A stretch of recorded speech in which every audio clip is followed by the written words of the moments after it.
welcome to all of our viewers across the globe, and welcome to the students at Thorogood Elementary School. This is a live safari that you are on.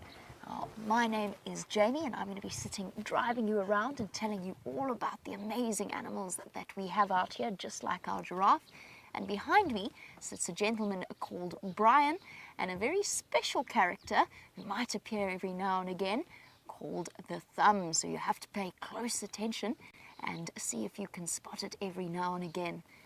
I'm not going to take you away for too long because we've got the perfect animal to start your safari. And as you can see, as we have a closer look at this male giraffe, it's a bright, warm, sunny day here in midwinter in the middle of South Africa, in the South African bush. And just look at this incredible giraffe. You can tell that it's a male, firstly by his size, also by his dark color. And if you have a look at the horns on the top of his head, there he's showing you nicely. Yes, boy, we're talking about you.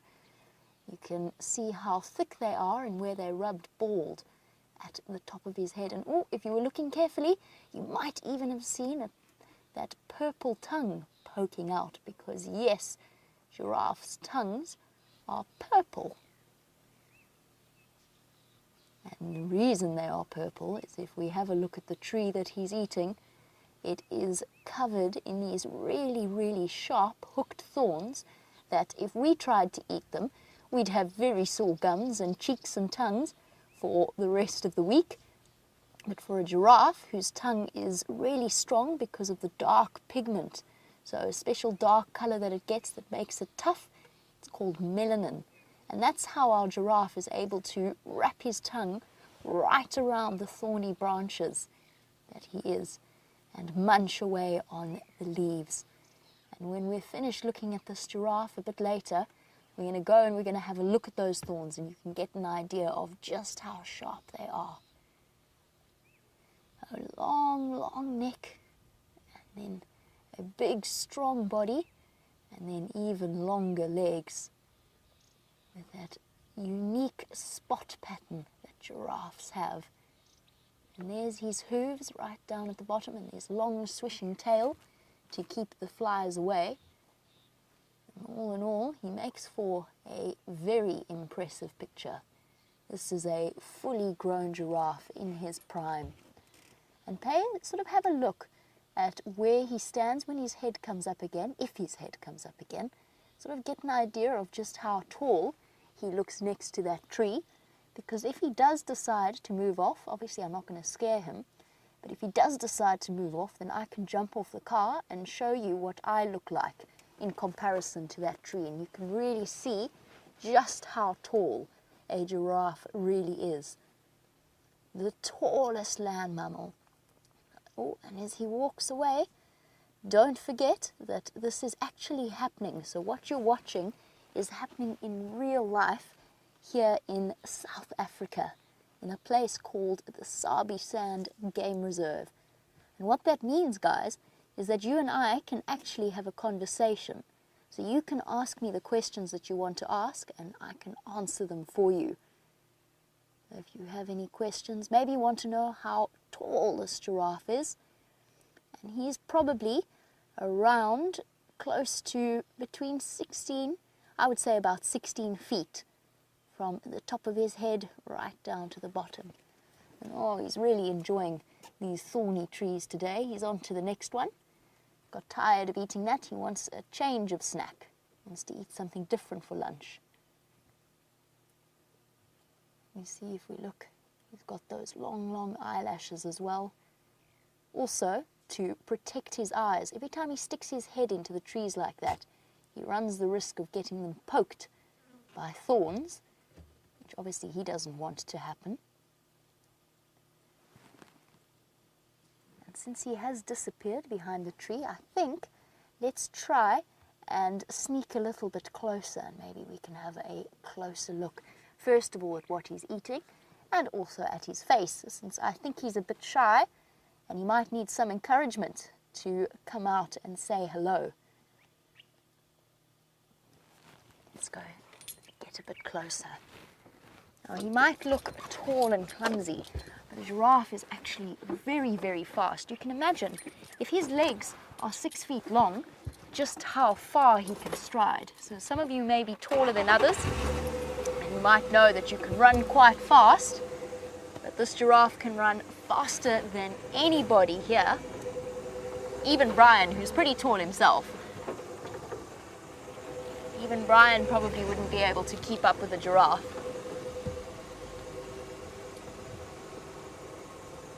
We're going to sneak a bit closer and we're going to have a look at that amazing neck of his. Hello, boy. Okay, if I get too much closer, then I think he's going to run away from us. At the moment, we'll just have to put up with a tree in the way. So while he's leaning forward, Hayley, you're wondering, why do giraffes have long necks? There's one possible answer, Hayley. The truth is nobody really knows. For a long time, people thought or believed that giraffes had long necks just because it meant that they could reach higher up than the other animals. Yes, that's true, boy.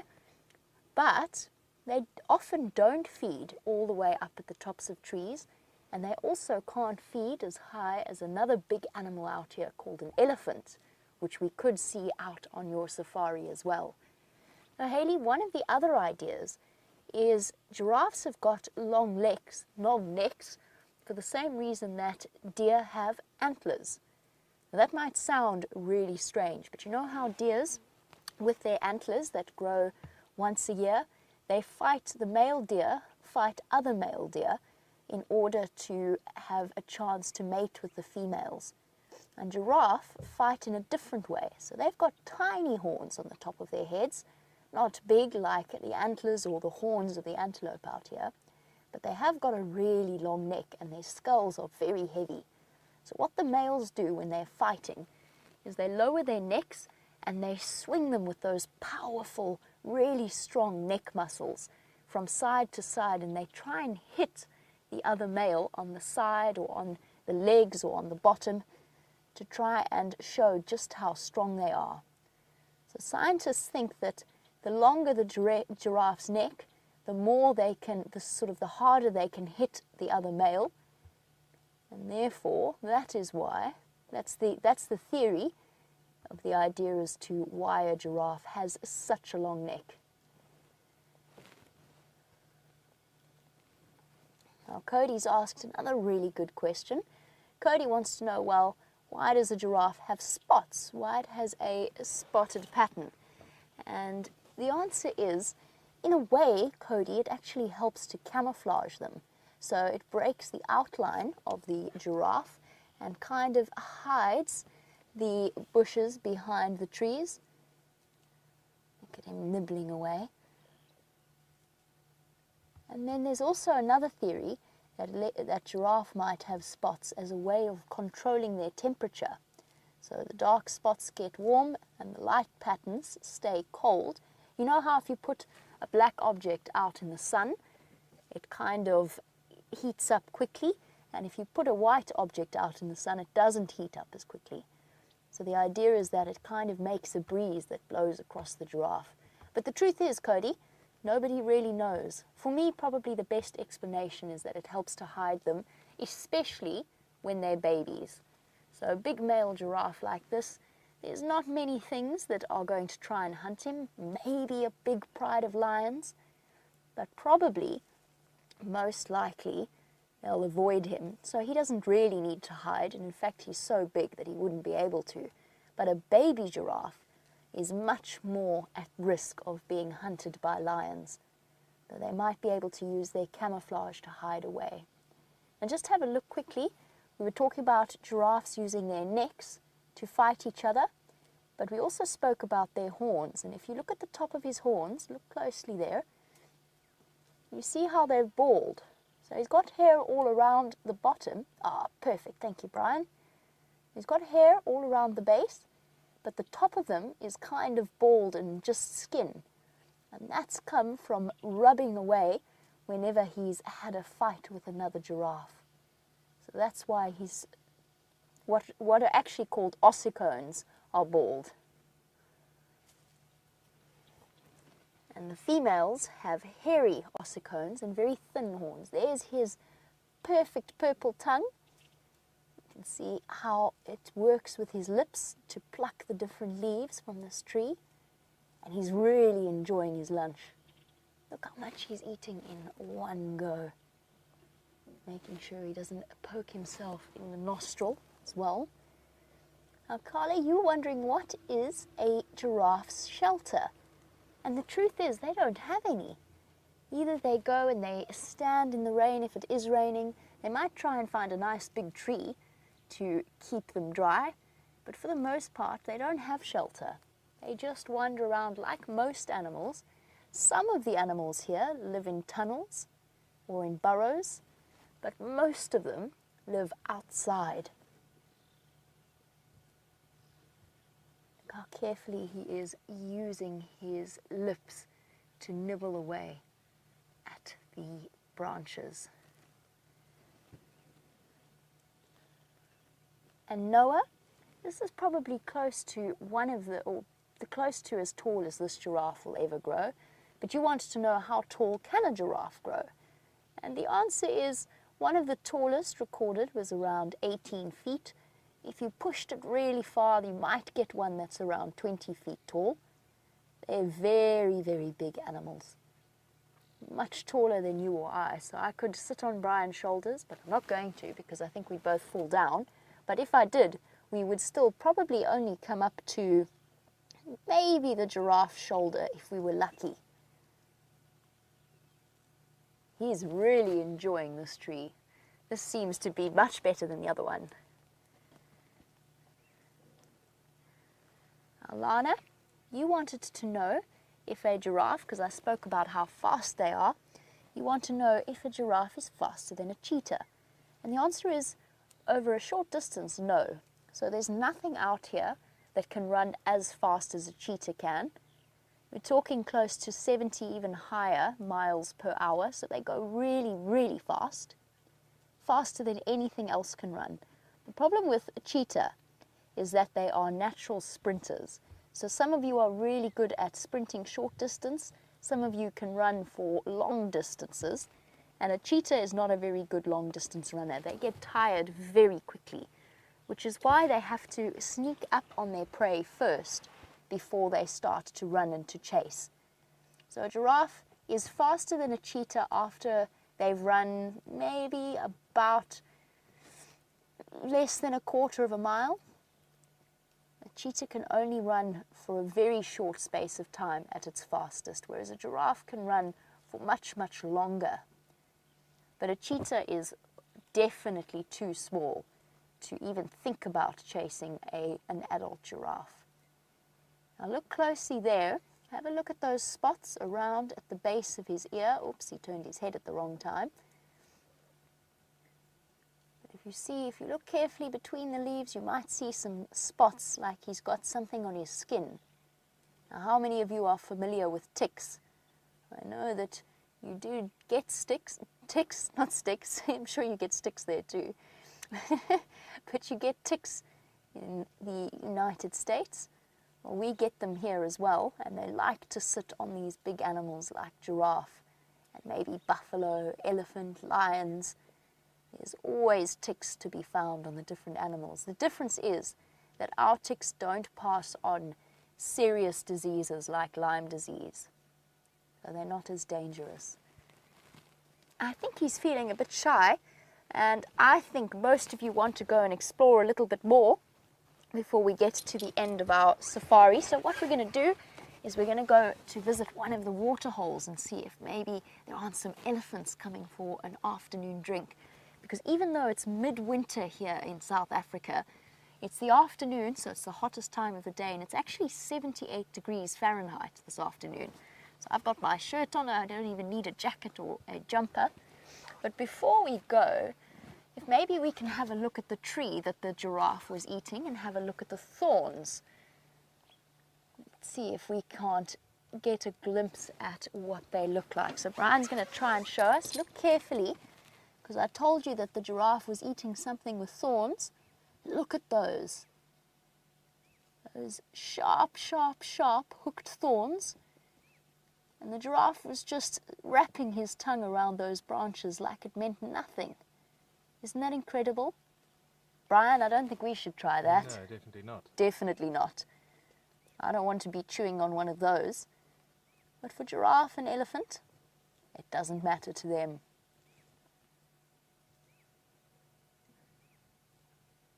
That is the tree that our giraffe was snacking on before he found something more delicious to eat for his late afternoon lunch. Okay, let us go and explore the waterhole. It's not too far from here, and fingers crossed there are going to be some more animals to show you. Now Ava, while we drive along, hello to Ava, you wanted to know if or how big this area is that we go on safari. Bye-bye, Mr. Giraffe. We're just coming past. Don't be scared.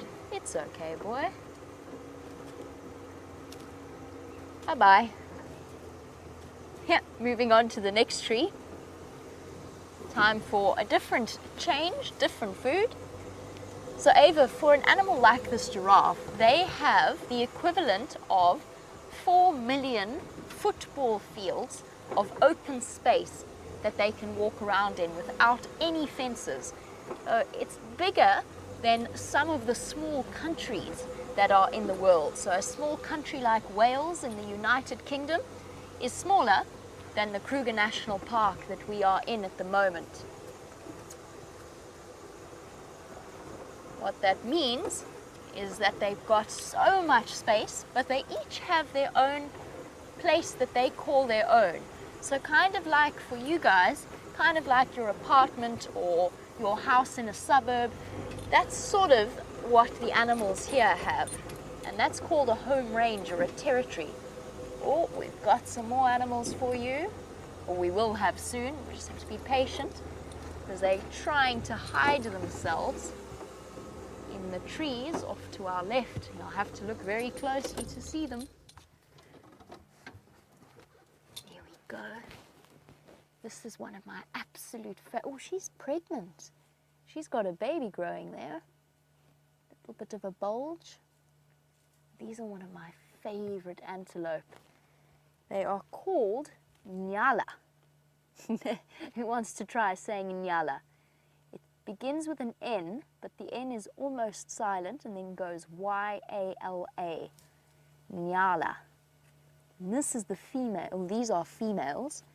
The females are this beautiful, what would we describe it? Maybe orange, almost orange, brown color, with very, very pretty white stripes and dots. And it's a type of antelope that likes to hide in between the trees, just like they are doing.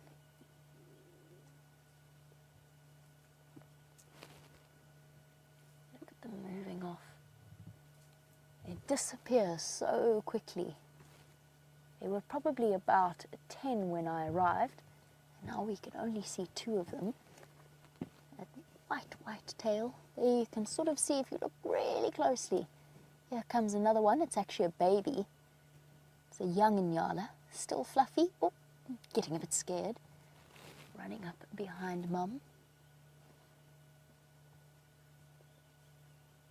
Much like our giraffe, these little guys eat only leaves.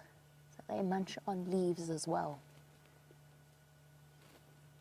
Okay, well, we're playing a game of hide and seek with the animals, and at the moment, they are winning the game. Right, well, I'm not the only person out here. There's actually somebody else who would really like to say hello to you, and that is a man called James Henry, along with VM on the back, so let him say hello to you all. Hello everybody from the Thorogood Elementary School in Virginia Beach, Virginia. Sounds like a lovely place to be, I must say, but it's a lovely place here too. There are some buffalo. We're sitting in the African wilderness in the same way that Jamie was. My name is James, and on camera today we've got Viam. He's a very skillful fellow. He's going to be filming us today, and we're just going to have a look at these buffalo for a little while. Now, they're not the same as the buffalo that you get in the United States, of course. These are called Cape or African buffalo, and they look quite a lot like what we might term a water buffalo. You find those in Asia, but they're not actually the same thing at all. Now, they're not the only animals here. We can't see it very clearly, but as Via moves slowly to the right-hand side, you can just see some shiny skin in the middle of that little patch of water there. And I would love to go a bit closer, but we're not allowed to at this stage, so we're just going to stay right here where we are. We don't want to frighten the animal. That's a hippopotamus. Can you believe it? A hippopotamus lying with another buffalo in the middle of the water. And the reason he's lying in water that isn't so good at the moment, well, not so deep for him, not the best kind of water for a hippopotamus, is that we're in the middle of a drought. And that means we haven't had enough rain to fill up all the water holes, and that means it's very difficult for the things like the hippos to find enough water to lie in. And they like to lie in the water because they don't like the sun too much.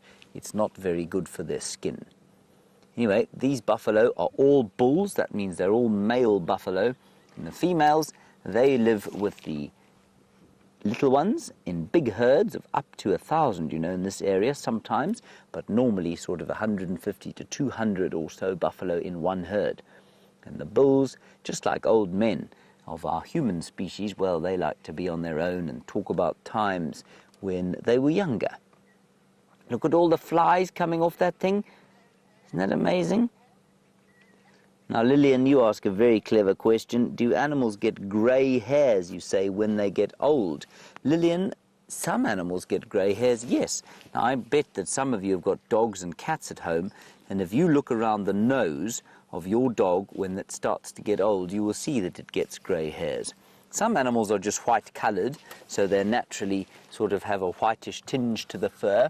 And if you look at some horses, for example, they get little patches of white, but that doesn't mean they're old. But when they do get old, it's often around the nose that you start to see that they get grey hair. In the case of these buffalo, they don't get grey, but they start to lose their hair. A bit like me. I've also started to lose my hair. And so much the same as the buffalo. Okay, let's carry on down the road here and see what else we can find. Oh, look.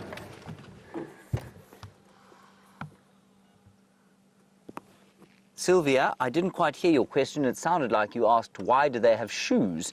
Well, I don't think they have shoes at all. Oh, Sylvia, you want to know why they've got hooves, not shoes. Well, they've got hooves, everyone. That's called a grey go-away bird, by the way. They've got hooves, Sylvia, because they walk on this kind of hard, rocky ground, and they don't want soft feet like ours, because it's much better for them to have a hard bottom to the foot. And they also don't have to be very quiet, and so it's easier for them, unlike a lion, for example, which has got a pad, like your dogs or your cats at home, they have to move very quietly. So although it's quite nice to have a soft foot, if you want to move quietly, you know what happens if you stand on a thorn or something sharp, your foot gets very sore.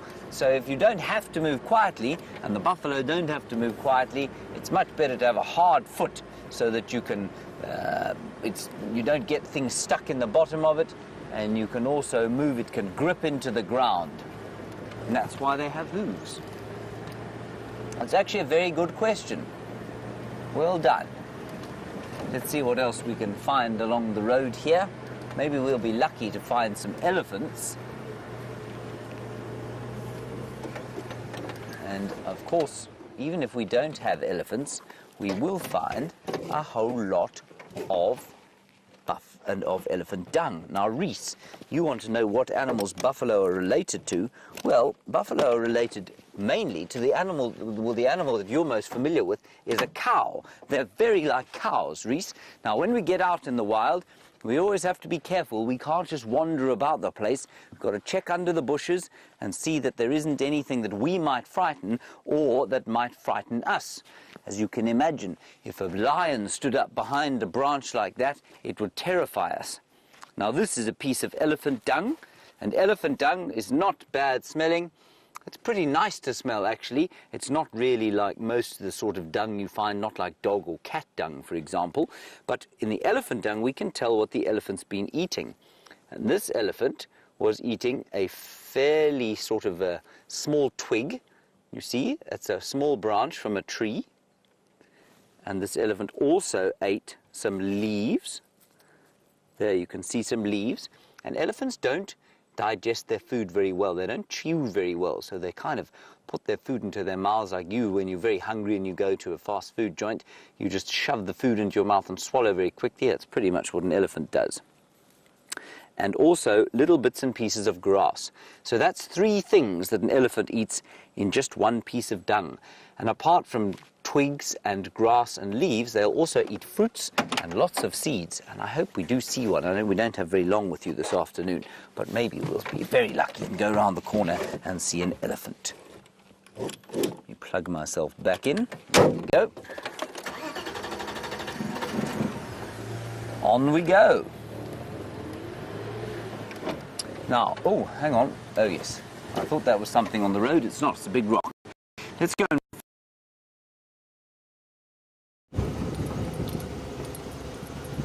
Well, since James managed to get to the waterhole that I was going to go to before I did, I think it's time that we go and check out an open area. So a nice big clearing where we can see a long way in the distance and hopefully spot some animals for you.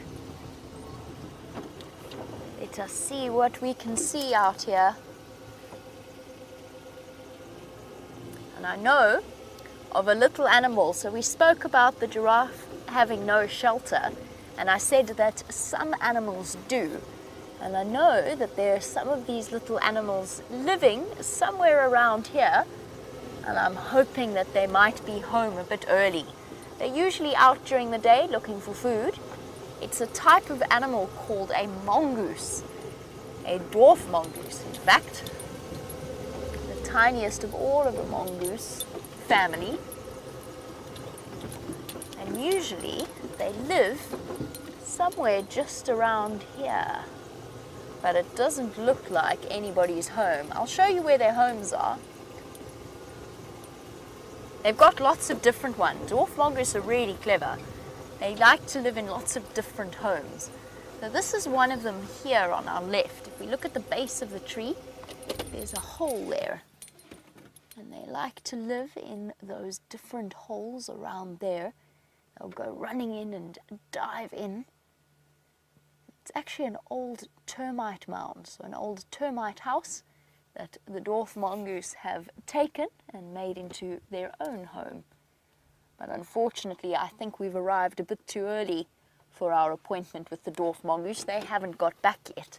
They're still out trying to catch scorpions and other insects. Scorpions and grasshoppers, whatever they can find.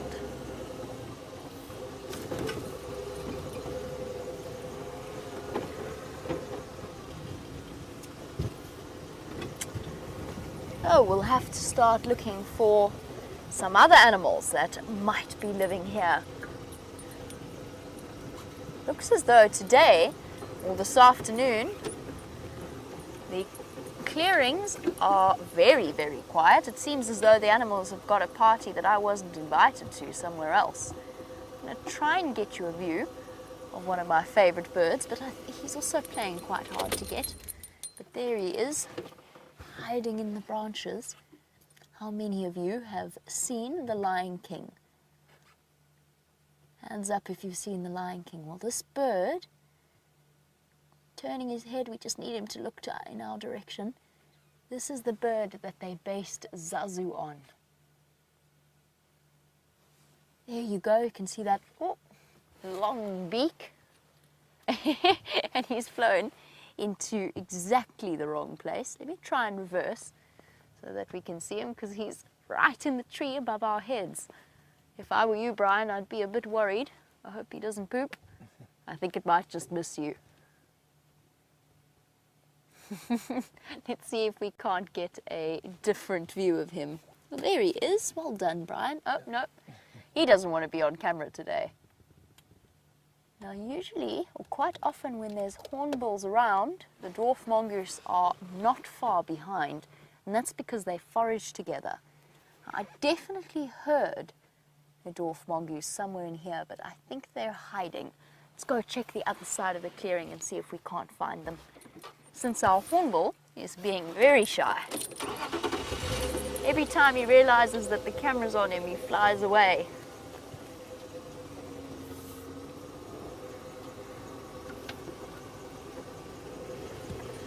While we're here, it's always a good place to look for leopards or anything like that. They like the very, very thick vegetation, just like those Nyala we saw earlier. They like to hide away, perfectly camouflaged with those spotty bodies. So keep your eyes peeled, because at this time of day, with the sun shining, there's a good chance that a leopard might be hiding up in the shade with its tail flicking every now and again to get rid of the flies.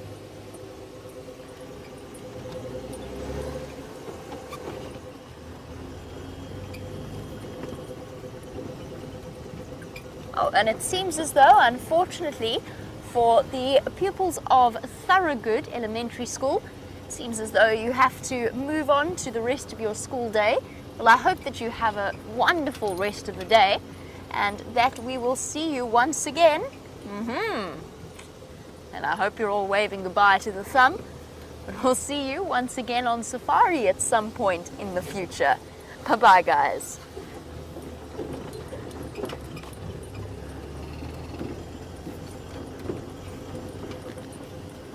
Okay, well, good afternoon again to our regular viewers. It's fantastic, as always, to have you on board with us. As you can tell, of course, by the sudden appearance of the thumb, and if you perhaps missed the introduction, Brian is on the back of the vehicle with me, and we're heading out at some point. We're going to start moving towards Arathusa to see if we can't follow up, because I hear that for the first time in, when was it? Must be close to 9 months now. But for the first time in 9 months, we have a chance or an opportunity to see the Matimba male lions back on our screens once again. Around July last year, they were unceremoniously, in fact, it's more than a year. It must be close to 10, 11 months. They were unceremoniously evicted from this area as the dominant male lion coalition by the arrival of the 5 Birmingham boys. And now, strangely enough, over the last few months, they've been straying more and more regularly back to the northern part of the Sabi Sands. We're going to go and investigate and see them. I think James did see them this morning. I'm not sure exactly where they are, so we're going to slowly make our way towards Arathusa. Now, for most of you, you will be aware that we've been in the process of interviewing various candidates for a job here at Wild Earth in front of the camera this time. And we had Jonathan and Yanni last week, and this afternoon I will be out alongside a gentleman called F.W. de Klerk. So he will be taking you on game drive as well. So James and F.W. will swap out at some point, and we'll be able to see him drive, and I'm sure that you will all be very, very warm in your welcoming of him on board these live safaris. Speaking from experience, it is quite the terrifying moment when you first sit in that seat. And of course, I know, just as you were incredible with me, that you will be warmly welcoming to him. I think, judging by his slightly pale face when we left camp this afternoon, he might be feeling the nerves a little bit. Certainly I was. I don't remember a word I said during my interview drive. It could all have been complete and utter, not nonsense. Might have been complete and utter nonsense, you never know. But I've just realized that I don't even have a game drive channel operating. Whoopsie. There we go. I could hear it beeping, but there was no volume. That's not ideal.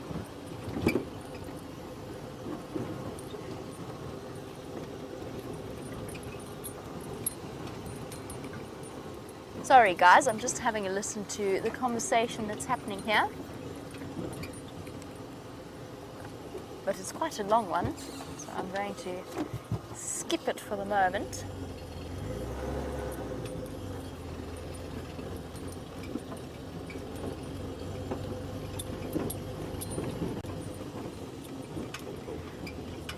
For those of you who are concerned about, let's just stop and have a look at them quickly, just because they are so beautifully illuminated in the sun. Just a quick update for those of you who are concerned about Jandre. I know many of you have been. He is very much on the mend, although I think it's going to be a while, certainly before he's walking and not hopping, which is quite funny to watch. He gets very tired of using his crutch and then just hops along. But Jandre stepped on a rusty nail and is now doing much better after a rather severe course of antibiotics. Hornbills don't want to cooperate, but we, not a hornbill. We found a bird. No, I can't even see the hornbills now. I don't even know where they went. But we've got the Cape turtle dove.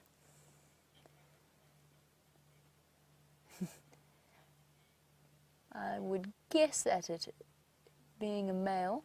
It's very, very difficult to tell. Oh, all puffed up, having a good preen there and ordering its feathers.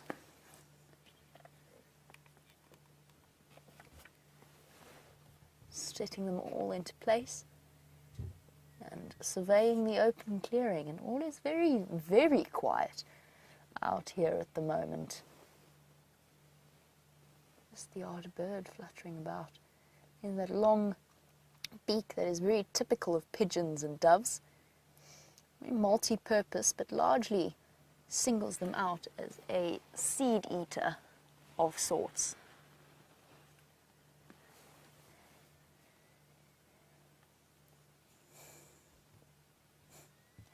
It seems as though the swap has been completed and FW is now in the driver's seat, ready to face you all.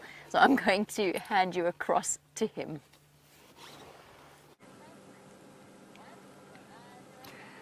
Everybody, good afternoon to you. And I have a special surprise. I'm not standing outside of the vehicle because I have found something absolutely spectacular. There is something absolutely spectacular within the vehicle, other than VM, of course. There is something, well, a world premiere, the second world premiere in 1 week, the world premiere of Mr. F.W. de Klerk. Good afternoon, folks. I'm very happy to be here, very excited.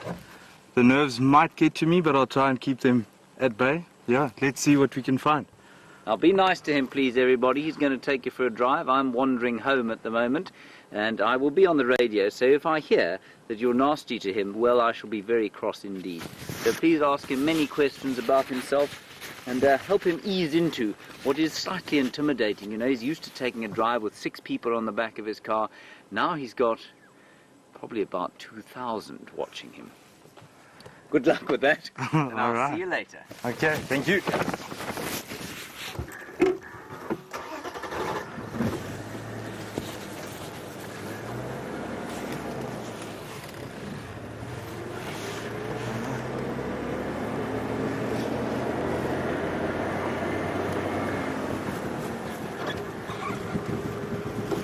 Some water, bud.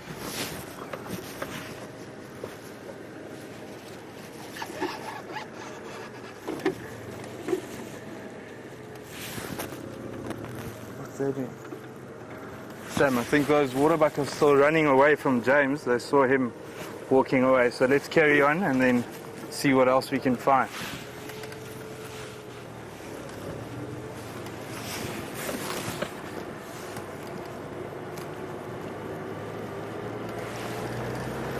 James Richard, I've started guiding in 2009, so about 7 years now. I worked in a couple of different game reserves. Started out in the Waterberg small reserve called Mabula Game Reserve. Then in 2011 I moved to the Lowveld, to Kapama Game Reserve, and then after that I moved over to Sabi Game Reserve, where I ended in April this year.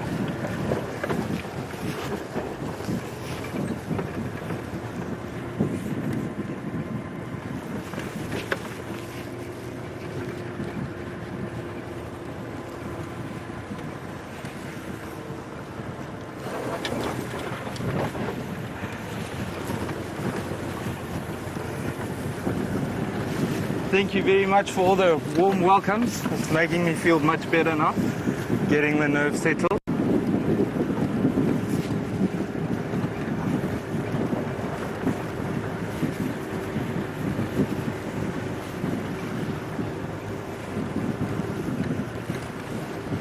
Aaron from New Zealand is asking which animal is my favorite animal.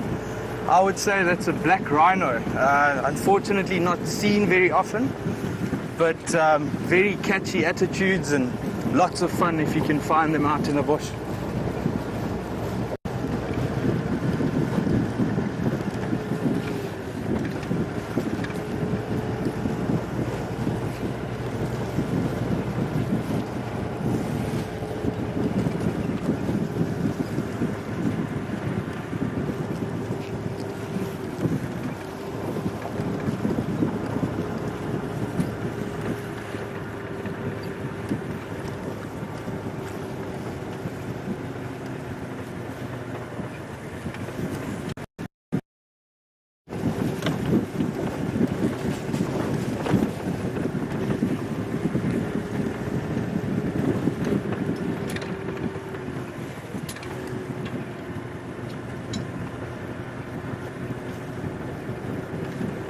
Ellen, my favorite thing about the bush would definitely be to just be outdoors and be out in the wilderness, being able to see the sunrise and sunset every day and share it with people from all over the world, be it on live streaming like we're doing now or the safaris with people on the back.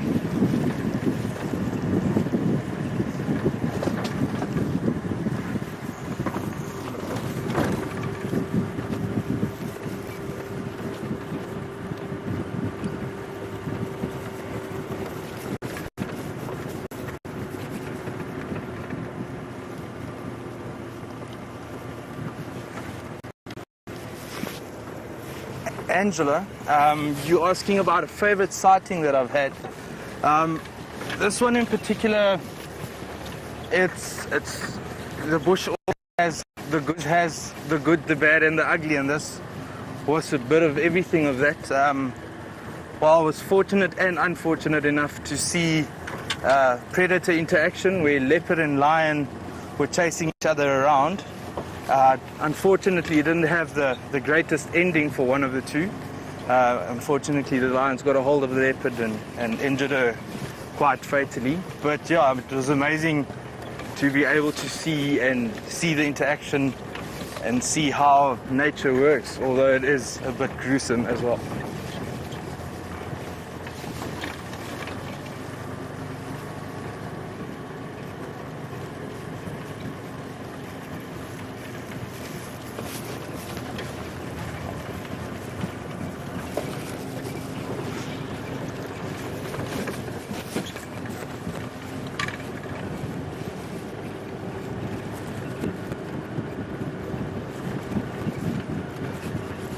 All right, folks, thank you very much. We're going to link to Jamie. We're going to link to Jamie, who is desperately trying to find a cicada for you, but just have a listen to this. Oh. Come on, cicada. Away we go. Go again, go again. No? Aw. It was incredible. It was so loud, wasn't it, Brian? It was amazing. That was quite devastating. It's like when you have a beautiful bird and it flies away. Ah, well, the joys of live safaris. I won't forget that, cicada. I'm going to forever bear a grudge against you. I wonder if it realized we were... The difficulty... Is that not it there? Brian, on this closest monkey orange, on the branch that sort of goes up to the left, so this monkey orange right here, on there, is that it? Oh, I think it might, no, is that just a leaf? I think that's just a brown leaf, isn't it? That's a brown leaf. So to add insult to injury, my cicada stopped singing for you all, and there's a leaf on a tree. At least it's a nice leaf. At least it's a nice leaf. Thanks, Brian. At least it's a different leaf. Dear, oh dear. Well, let's swiftly move on. Very swiftly. Let's just keep going. Let's keep driving. Now, the interesting thing about trying, that's why I got such a surprise that we did actually find a cicada, which we didn't, I know. But if we had found the cicada, it would have come as a terrible surprise, because the stridulations of a cicada have such an amazing, first of all, amplification, but also an almost ventriloquist-like effect. So they kind of bounce and they echo, and it's next to impossible to figure out exactly where they're calling from. Now, that's a very clever approach if you're a cicada, because they're not quiet. They're also a very protein-rich food source for a lot of birds and things out there. So to be able to call, announce your presence in an area, and yet at the same time not be able to be located by a predator or a potential predator is a very clever combination. And a lot of frogs do that as well. So moving swiftly from the insects to amphibians, a lot of frogs' calls, when you go out and you actually actively try and find the frog that is making the loudest possible noise, can prove to be incredibly difficult. And it's something that we have done in the past. I've been on a few frogging exercises, which sounds totally bizarre. I've been out frogging, where you go and you wade through and you look for the different species of frog. Oh, pity I annihilated that with my back wheel, sorry. It's a huge hyena track. But to finish off the sentence about the frogs, they do have these amazing abilities to hide themselves so cleverly away, and yet somehow the females of the species that are attracted to those calls are able to pinpoint exactly where that particular frog is calling from.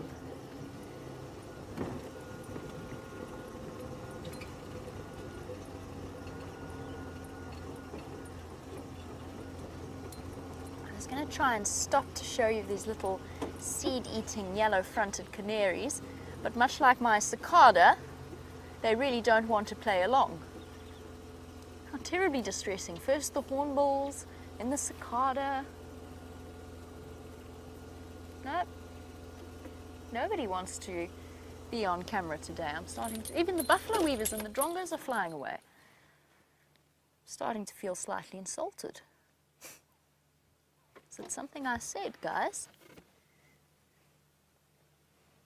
They've all gone fluttering past, settling up in the knobthorn tree. I don't know what gave the buffalo weavers such a fright. They all departed very hastily, but I can't see any birds of prey.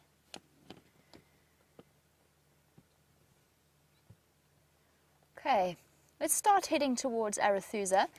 And while we do, we're in this perfect winter month and we get all kinds of incredible sightings.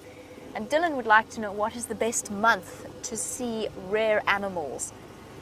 It depends on what you mean, Dylan. If you want to see rare mammal species, then absolutely, hands down, the best time to come is in the winter months. So where we are now, as you're watching our live safaris, we've had several honey badger sightings, one wildcat, one pangolin, not me, that was Brent and Dave on Cheetah Plains, a pangolin sighting, what have I forgotten, a couple of servals. So some really interesting animals that we don't get to see all the time. And the winter months are perfect for that, because during the winter months, the nocturnal animals, because it's cooler, start to come out a bit earlier and often will move about, much like with that pangolin, in the middle of the afternoon. And sometimes even stay up a bit later. So for winter months, for rare nocturnal mammals, or at least seldom seen, is maybe a better description, more rare to see rather than necessarily rare in terms of numbers. Winter is the perfect time. Plus you can see further into the bush when you're spotlighting, so you're more likely to catch the glimpse of an eye that will give their position away.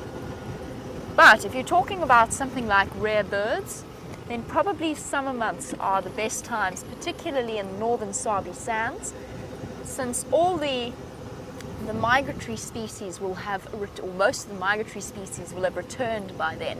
So you'll get to add some of the more unusual ones to your bird list. The most unusual I heard of, or while I've been here, was the purple-banded sunbird, which is not an unusual bird to see, but it is very, very rare in this area. Oh, and what an absolute pleasure For those of you who've been driving along Gowrie Main before, not Gowrie Main, Triple M, sorry, one of the main routes, I think we'd better go out of poor Roy's way. Hit the sandbank gently. Oh, we go. How's it, man? How are you? Hi. Hi guys. How's it, Roy? Yeah, going well. We watch the cam all the time. That's wonderful. Yes. That's fantastic. Wonderful to hear. Is anything bigger? Lutumful. Okay. Yeah. Just a makulu task on the open area. Oh, stunning. Oh, nice. And then Gala Lock still going. Okay, I'm going to start making my way slowly towards Azangala. Yeah, okay. Maybe if you on standby, just check palm tracks. You see the big tool, the big task. Oh, nice. Perfect. Thanks, Info. Cheers. Are you videotaping us right now? We are, yes.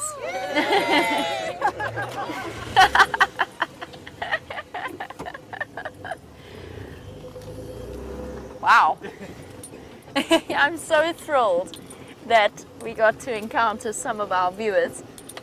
I meant to ask them what their names were, but it was just so rushed. So we obviously have some viewers from Canada on their safari, and hopefully getting to see, they will have just come from the Matimba Lions, so getting to see some of the characters that they might be acquainted with. I don't know if that's my imagination, Brian, but that seems to be happening more and more recently. That is wonderful to see. I'm very, very glad that some of our viewers have had the opportunity to come and experience this.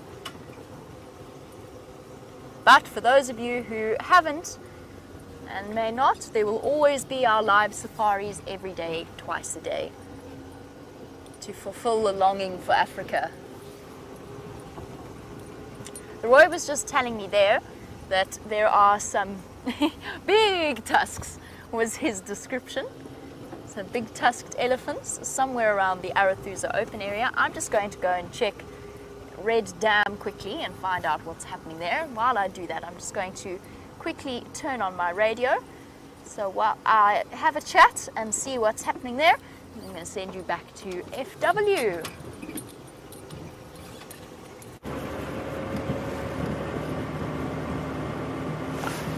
Hi there folks, welcome back. While you were with Jamie, we've been making our way towards Sydney's Dam. Go have a look what's going on there. And then after that we'll head towards Buffels Hook Dam. See if anything during the day came for a drink. Maybe we'll get some nice birds around the water as well.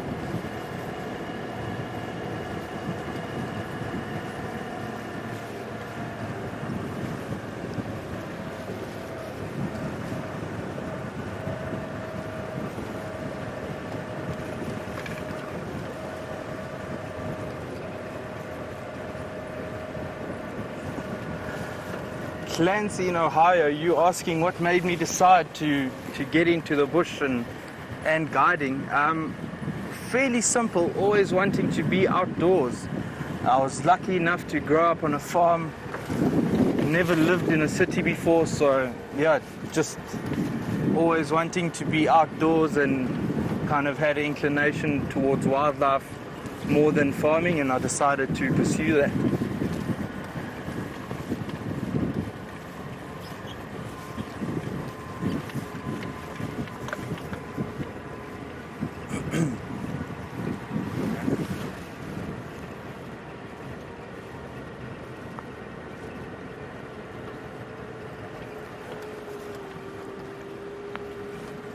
Really, for me, the difference between the Sabi Sands and some of the other game reserves I've worked on, basically, the Sabi Sands is part of a much bigger picture.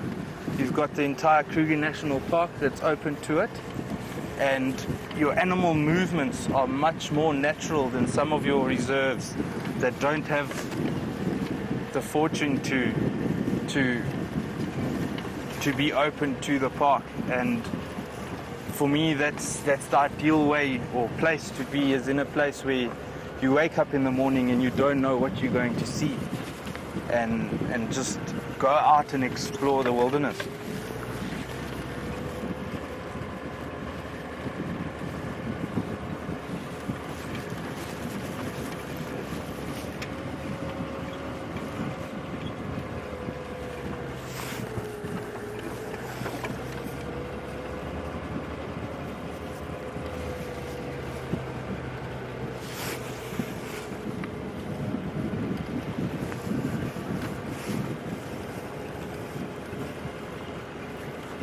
Debbie, I would say my special interest is trekking and spending quite a bit of time on foot. What I'm currently doing is wilderness trails guiding, so that's mostly being on foot, and trekking does form a big part of that. I do enjoy a fair bit of birds as well, and botany is quite interesting as well.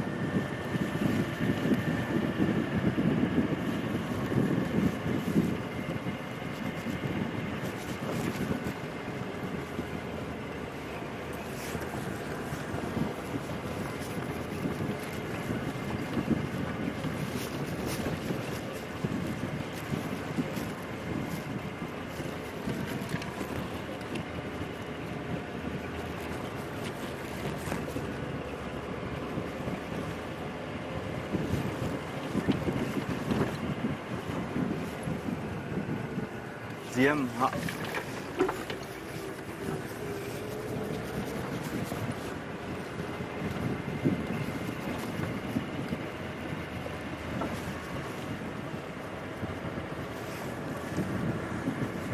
Patrick, yeah, animals during the day is more your daytime active animals, your diurnal animals, so something like impala, buffalo around a watering hole, elephant, giraffe, zebra, those types of animals.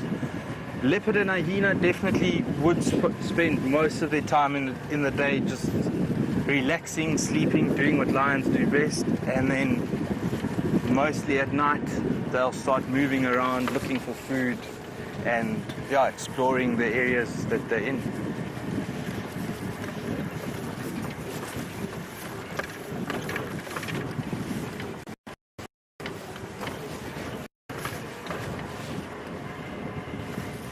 So folks, we're almost at the dam, at Sydney's dam. You can see it in the distance.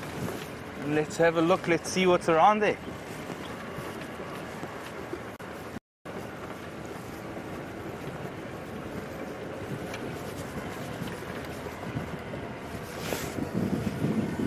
Full. At this stage we do. We are in the middle of a big drought in this area, so a fair bit of animal movement tends to go towards water as water is getting more limited. So if you know of an area where there's a good water source, then there's definitely a chance of finding some game. There's some water buck in the distance. So yeah.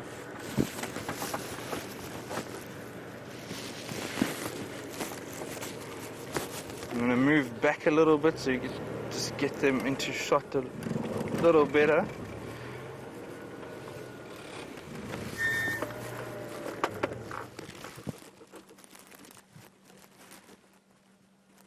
If you look at their behavior, they're a lot more alert. You can see heads up, ears up, moving around, especially when we just got here, they looked straight at us. When they're at water or around water, they tend to be a little bit more nervous. Yeah, it's just having to almost multitask and do different things at the same time. A lot of times you'll find predators lurking around in the shade of a bush around the water waiting for some predator to come in. Oh look, nice baboon there.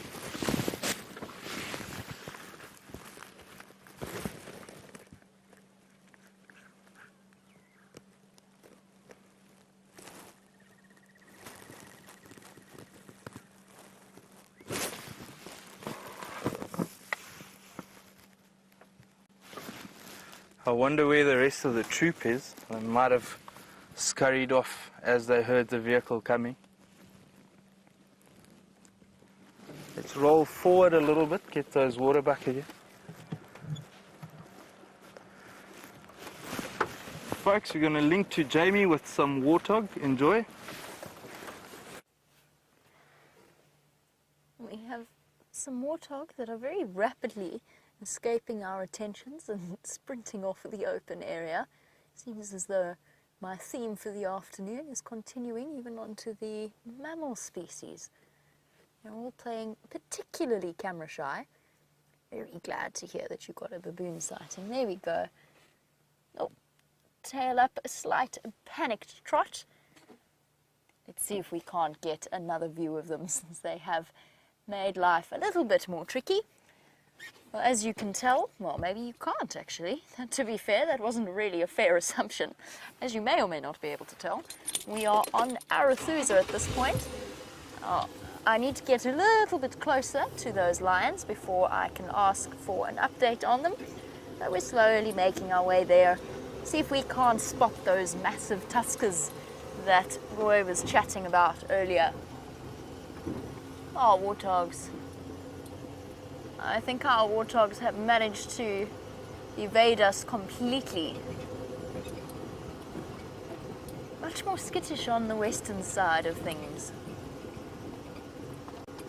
Okay, let's try this. Nice and slow. Warthogs, don't panic. Ah, that's definitely improved our view. Totally. One very, almost fully grown warthog with most likely its mother. It's a couple of months, probably, I would say if I had to guess, around 6 to 8 months old. So nearly independent, but still hanging about with mom for as long as possible.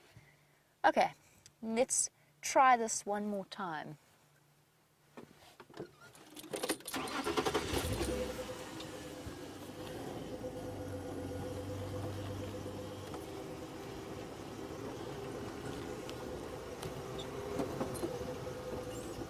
Oh, there we go. He's a big, I mean, he was a big boy. Now he's gone. Right, I think we should go home, Brian. Oh, at least this little chap wants to stick around. Thanks, buddy. Very much appreciated. I was starting to take it personally.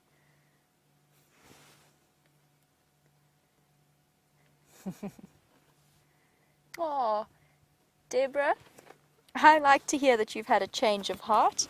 So Deborah is our armchair traveller, and she said that she actually finds warthogs cute at this point. Even this young male that we have in front of us. She said that she thought they were just ugly when she first learned about warthogs, but has now come to the conclusion that they are so ugly that they are actually cute. And I completely agree with you. I'm really fond of warthogs.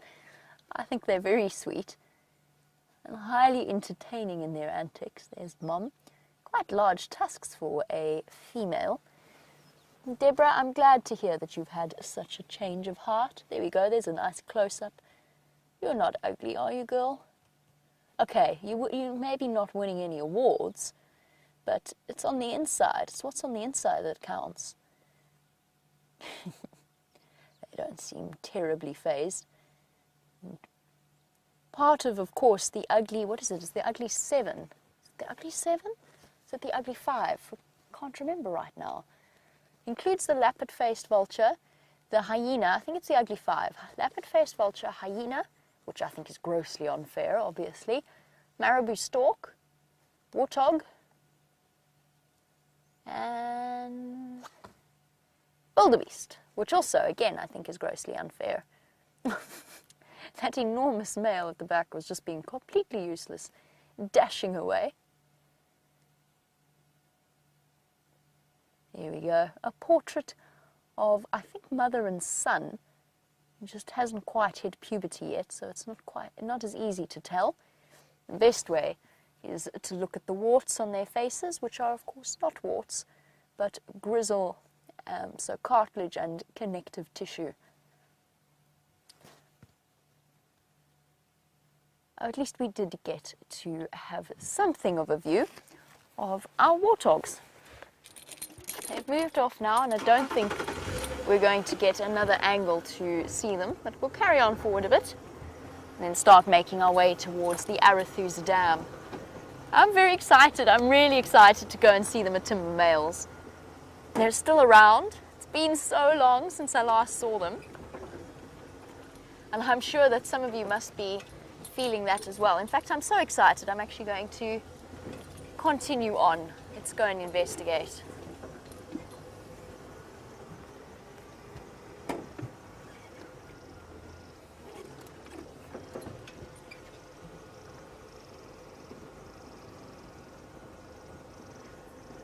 And Karina in Finland, I think, may or may not have been a previous Arethusa guest, would be my guess.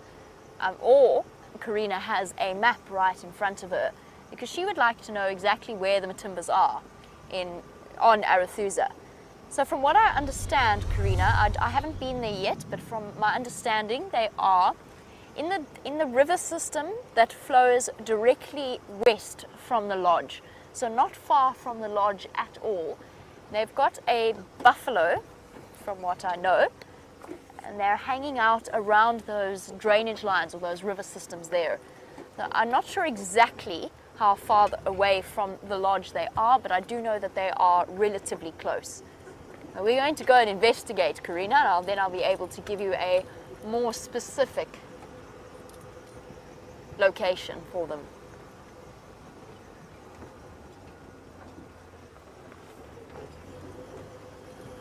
And of course, while we're here, always, because I feel as though yesterday, seeing the first Styx cub of the new set, of course, seeing the first new Styx cub has put renewed hope in my efforts to find Shadow's cub for the first time and maybe be able to join you on your first experience of seeing her new baby. We've been a considerable period of time that we've been separated from Shadow. Shadow being a female leopard, the Queen of Juma's daughter, and probably the Queen of Arethusa. It's a tricky one, that. There's a couple of leopards vying for that position, but she is a leopard that really enjoys the drainage lines around the lodge. Just bear with me for 1 second. I'm going to try once again. It didn't work earlier, and I'm going to try again to get hold of some of the other guides and find out how long we have to wait for a chance to see those Matimbas. Shanae for Jamie. Shanae, can I grab a standby behind you?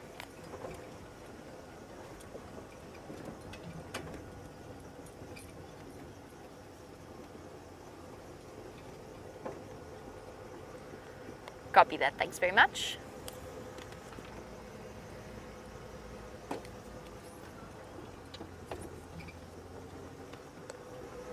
While we start making our way into the area, Shanae, of course, many of you very familiar with. You might even get to see her on your screens very shortly. Shanae started out as a viewer and is now a fully fledged guide at Nkoro, which is fantastic news for her. So we might be on our way to see her very shortly. While we head there, let's go back to FW and find out where he is driving around.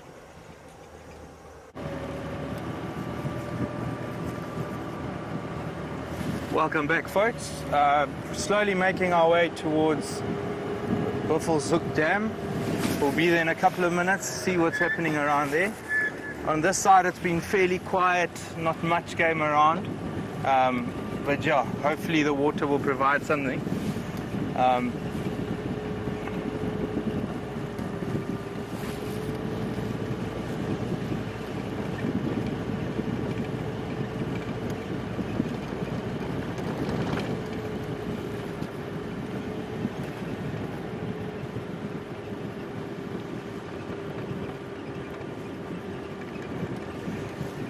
Aaron in New Zealand is asking what the rarest animal is I've seen. It must be the pangolin. Another name for the pangolin is a scaly anteater. It's this little funny shaped thing with these massive scales on it that they roll up in a ball, and they use the scales to protect themselves from predators if something does harass them. Normally out at night, very shy little things, and not a lot of them around as well, but we do stumble upon them every now and then.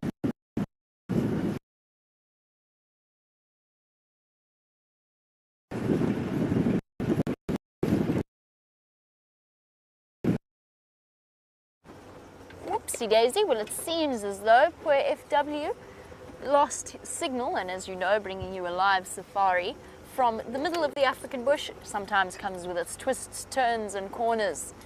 But you have arrived on the back of Rusty at a relatively good time. because I can't change gear. Yes, I can. There we go, you've arrived in even better time. I can change gear, I hope. Yes, all seems to be working smoothly. Well, the reason it's such a good time is because Sinead tells me that it should be our turn to go into the sighting relatively soon. We're on what's known as first standby.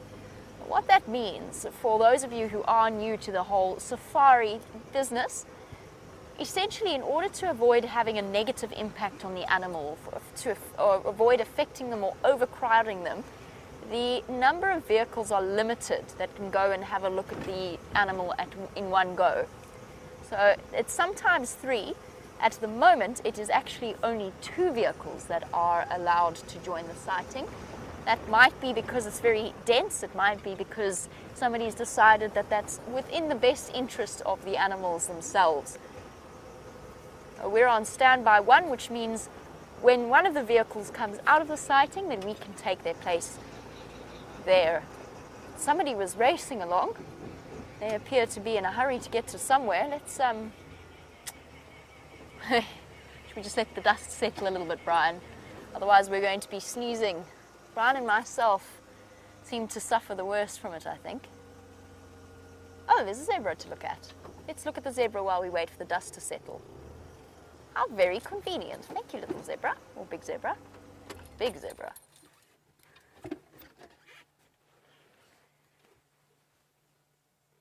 Hello, you.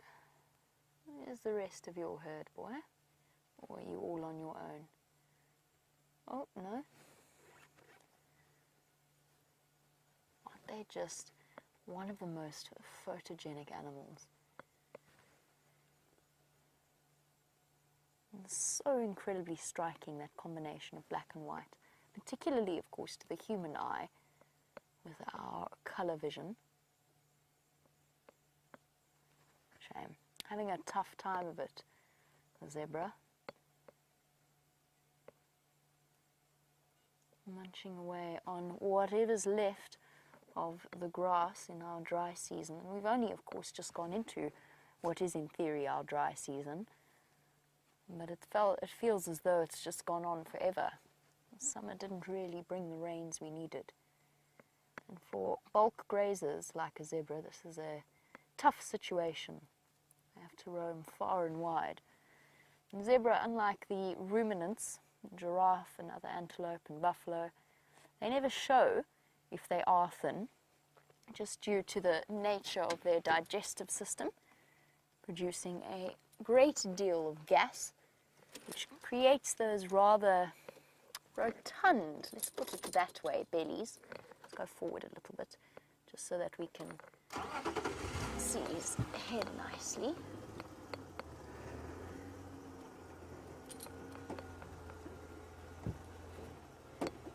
There we go. And it's only when we start to see the manes flopping down that we'll know that they are in bad nick. At the moment, the zebra perfectly healthy, and in fact the zebra's digestive system will probably actually afford it an advantage in these dry times. So the ruminants are capable of getting the most nutrients out of what they eat, but it's a very slow process, which means that protein-wise, they actually, at this time of year, might really struggle to meet their nutritional needs. Whereas for zebra, they might not have the most effective digestive system. They've only got one stomach, and most of it happens in the cecum of the small intestine. They can eat more, which means they can process it faster, which means they can actually, just by the nature of the amount that they can eat, meet their nutritional requirements, hopefully. There's the rest of them, proving just how effective that the zebra stripes can be in terms of breaking up the animal's outline and keeping them hidden from us. Okay, unfortunately, I don't want to dally too long with the zebra, as wonderful as they are in this glorious afternoon light. I think it is time for us to start moving towards the direction of the lions. While we do, speaking of ruminants and their relatives, FW has some buffalo for you.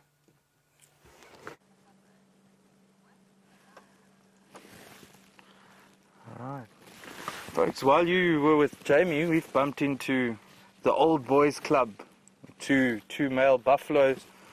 The one we're looking at now, and just further and a bit to the left there's another one. By the looks of things around here, we've been looking at some tracks, there's these two males. That watering hole that we went to, or we're heading towards, is not far from here, and I think they went through to the water, had a drink. Being very water dependent, they need to drink twice a day at least. They've gone, had a drink, and now as it's starting to cool down, they're moving around, starting to feed again.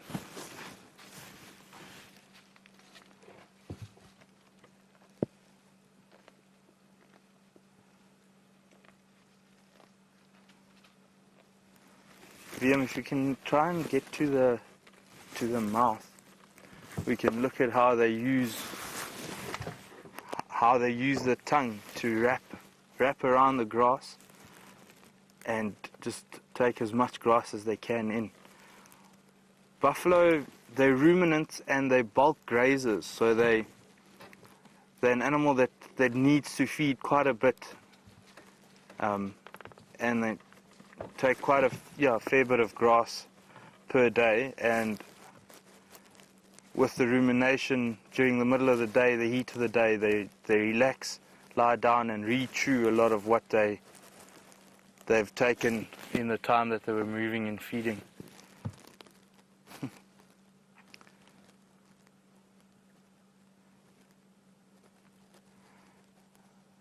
That was a bit of a good example of the rumination. It looks like they're chewing on a chappie. There's no food in the mouth, but everything's happening in the molars at the back and the side of the mouth.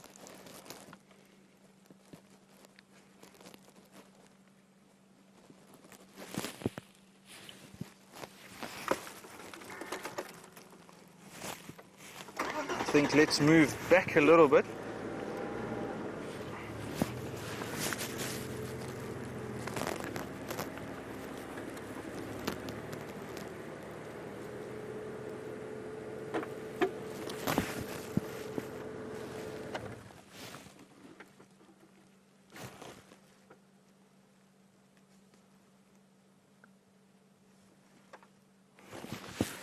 For me, buffalo, they always have this perfect poker face. You can see when he looked at us now, he didn't have any sort of expression or anything, and they're some of the more difficult animals to read out in the bush, read their behavior. They don't give you a lot of signs of any aggression or any feeling.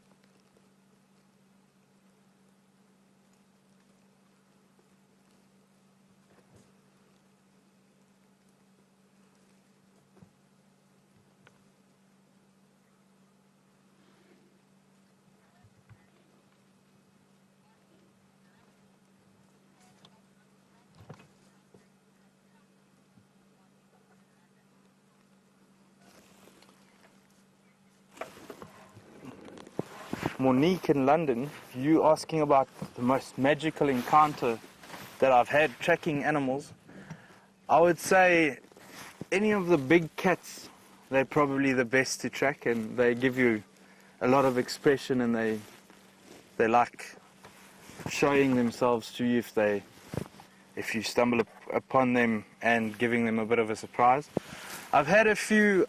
Probably the one that I remember the best is a big male lion that I tracked a couple of years ago, and we're struggling for tracks, and eventually just kept going, lost the tracks eventually, and we found blue wildebeest tracks that were leading out of a block. And the guy that was with me, a very experienced tracker, he said, let's follow these wildebeest tracks, walk in on them, and we should find these lions. It looked like they were chased out of this area by the lions.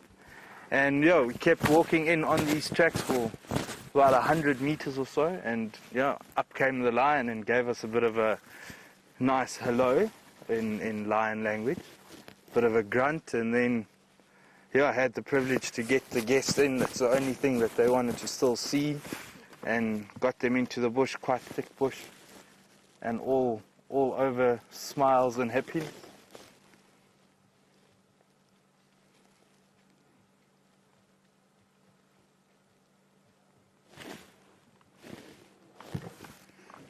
All right, folks, let's carry on towards Buffelshoek Dam and see if there's anything else around that area.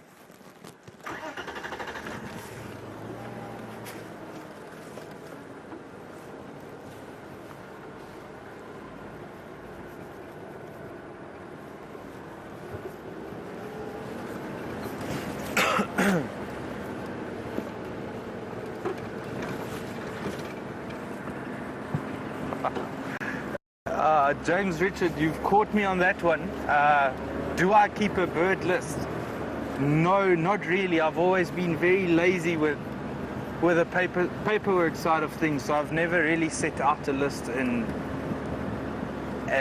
yeah, just kept going with that.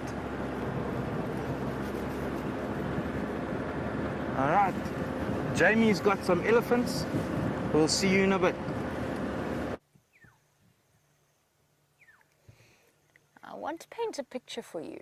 Imagine perhaps that you are about to go out on afternoon game drive from the Arathusa Lodge, and you step outside to maybe have a cup of tea,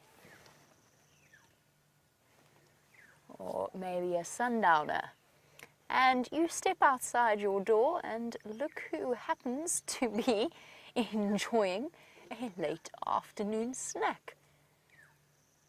I think you would be taken quite by surprise if that was your view from your bedroom window. A massive elephant bull, being a little bit of a, what's the word, peeping Tom. Oh, he looks like he took offense to that. I'm not a peeping Tom, just wanted that really specific blade of grass that is clearly there, obviously. Not in any way peeping through the window, or I might wander over now to one of the piping and possibly even the lights. I think I've already knocked over one by the looks of things on the pathway. Perhaps I should go and knock over a second.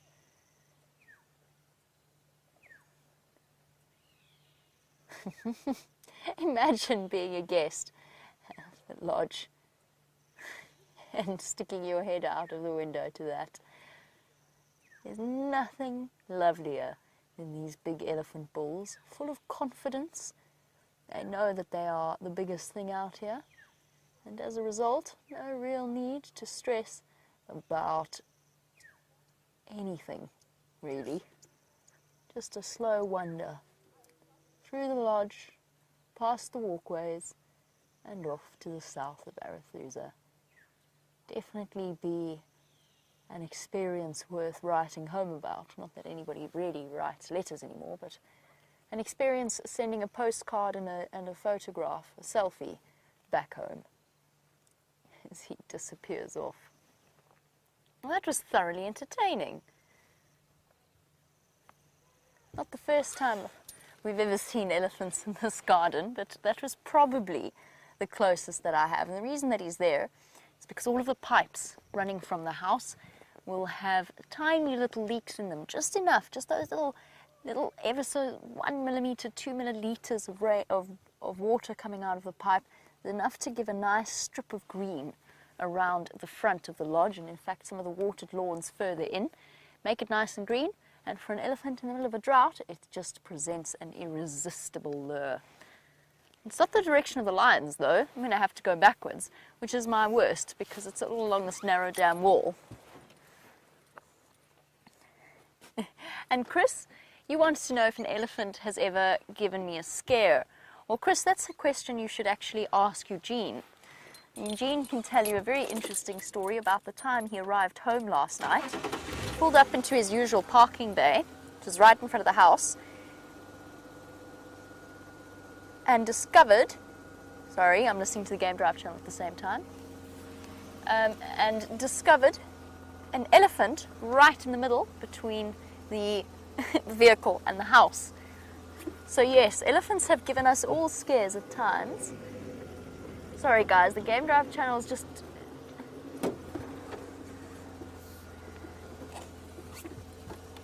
Let's just keep going back.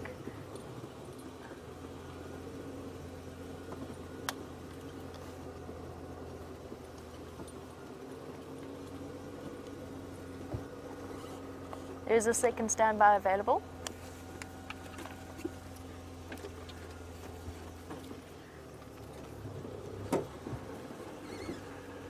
And while we attempt to do a U-turn, I regret this decision. I'm not going to attempt to do a U-turn. I'm going to go all the way back here and see if we can't do it this way. The dam wall has eroded slightly since I last attempted a U-turn here. So we'll just have to go do our safari backwards.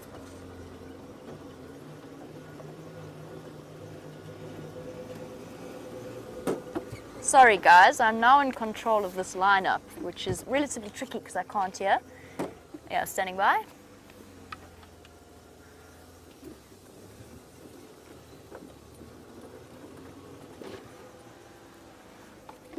Afternoon, standby 3 is available, so 2 vehicle lock.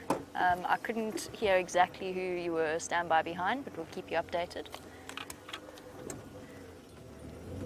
Whee!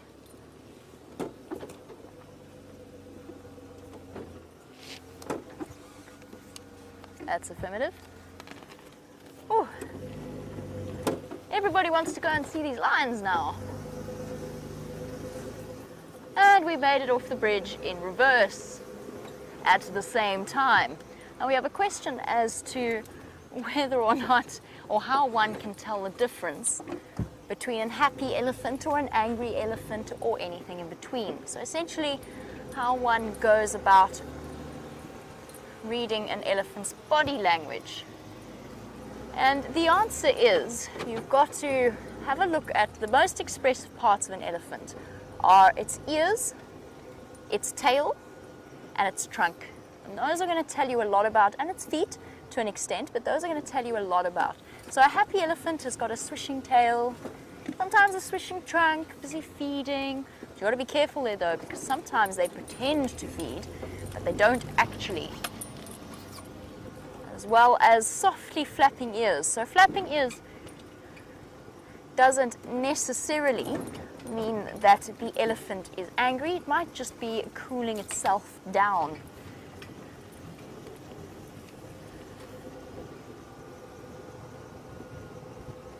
So Abby, that was your question. Sorry, I'm trying to listen to the Game Drive channel as well as we make our way towards these lions.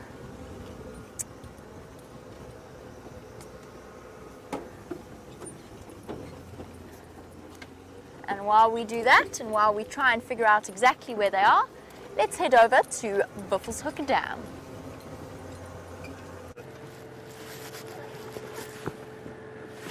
Alright folks, we've just got to Buffelshoek Dam.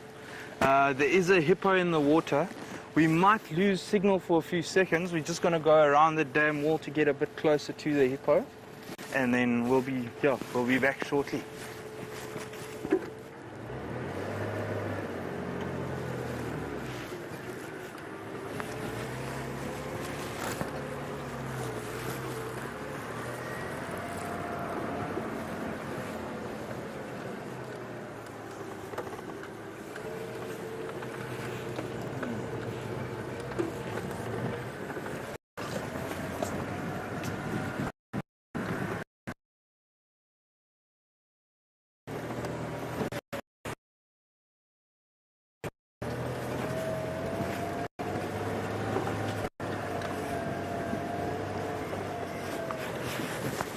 Opgaan.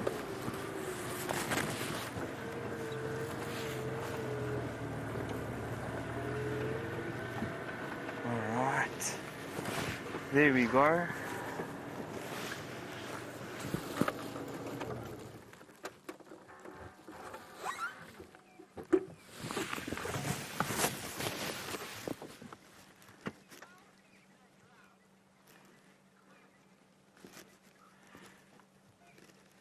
Debbie, you asking how the drought is affecting the ecology. Yeah, I think from a grazing point of view, around watering holes, if you look at this area around the dam, although most of it would have had water in a good year, but there is a bit of overgrazing around the dams. Your animals do suffer a tiny bit as well, some more than others. Hippo is one of them that do suffer a bit more. Hippo, buffalo, they bulk grazers, and they also, in hippo's case, they're specific. They want short green grasses, and there's not a lot of that around. So yeah, hippos have been hit quite hard in the drought, but we've had some later rains in some of the areas in the Kruger National Park that's been helping quite a bit. But yeah, I think in general the drought does play a massive role in the ecology and how things pan out and run. Some Cape turtle doves at the water's edge coming for our afternoon drink.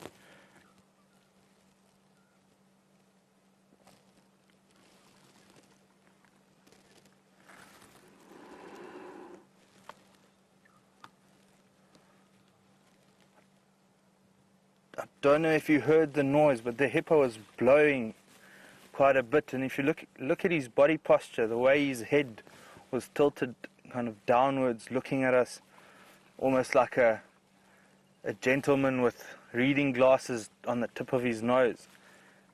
He's not the happiest guy at the moment with us. He's very protective of the little bit of water that he still has.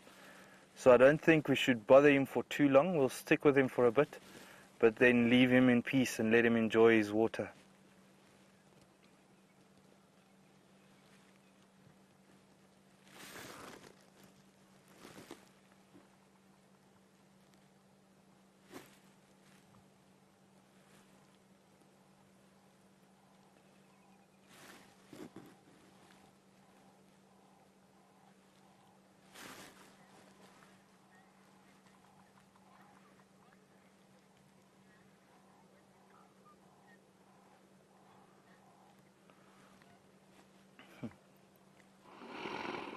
Rahisa in Finland, I think any interaction with predators, be it lion and leopard or lion and hyena, leopard and hyena, they always good entertainment as long as both stories end in a happy way.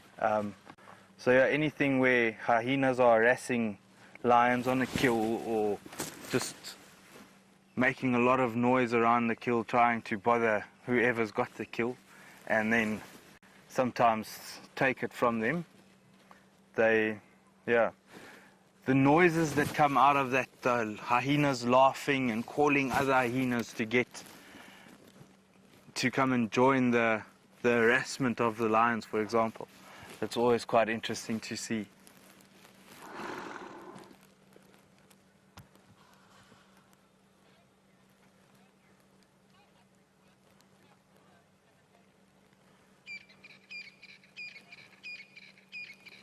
Megan, if I remember correctly, hippos have a gestation period of about 9 months, and I would guess that they'd look after their young for about 2 years, maybe a little bit longer. So in my opinion, on an average of maybe 3-4 years that they'll have young, if the conditions and everything suits them well.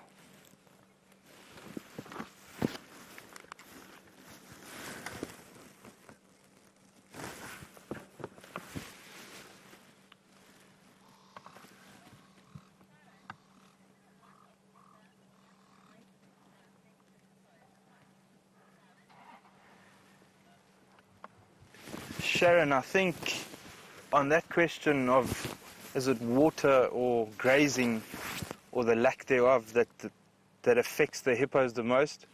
I would say grazing. If there's no food, they don't get the nutrients that they need, so that's where the real trouble comes. They use the water for protection against the sun, but they can also go into shady areas and dry riverbeds and still get out of the sun and still move around during the day. So if there's food, they would be more likely to be in better condition than not having good sources of water.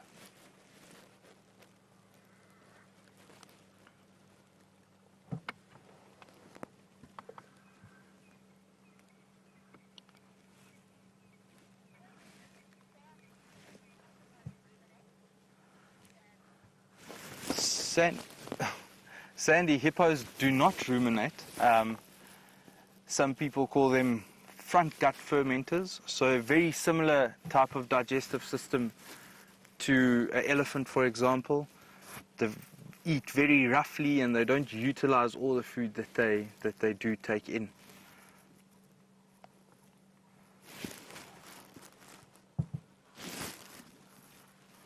What we'll do, I'll have a look as we drive off where this guy comes out of the water and he starts feeding at night. Often they defecate, and yeah, males will have a territorial marking and they spray their dung around quite a bit. We'll look for some dung and see if we can show you a bit of the dung and how rough it is, and you'll see it looks very similar to elephant dung, the kind of size and shape.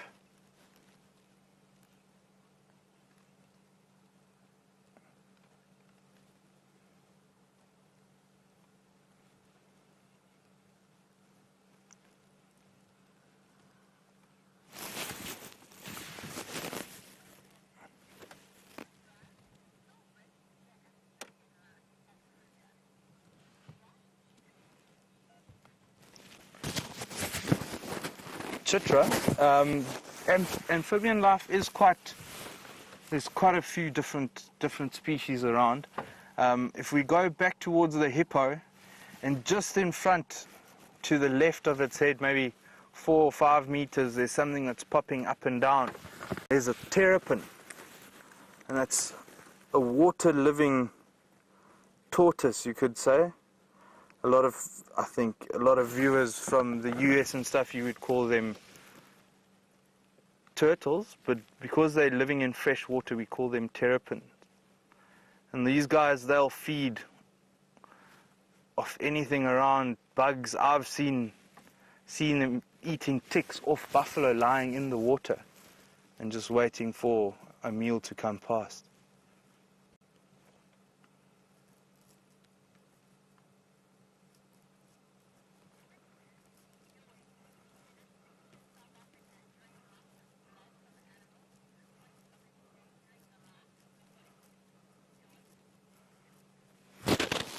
Joyce, you asking about ticks, and do they take that much blood of animals that they do endanger the host? Not really. Ticks work in the way that they feed, they engulf themselves, and then jump off and wait for the next host to come along. So they don't spend their entire life on the animal.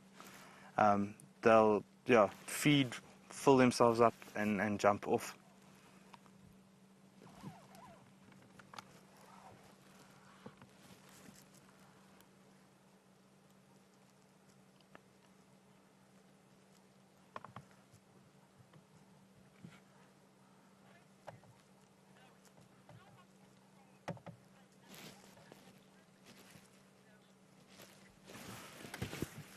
Hippos, Zoe, I think hippos will live up to about 25 to 30 years. Folks, we're going to carry on. We're going to leave this hippo to enjoy the last bit of sun in his pool, and then carry on, see what else we can find.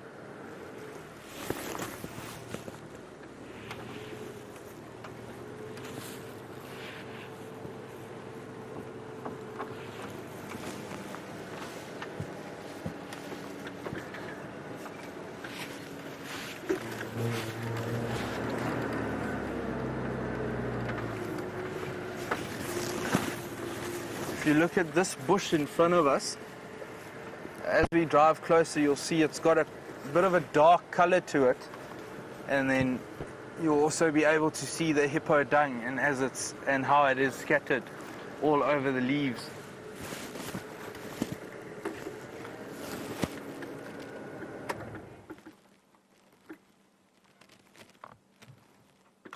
So yeah, I would have jumped out to show you, try and pick up some dung, but with this guy just behind us, I'm going to rather stick to the vehicle for now.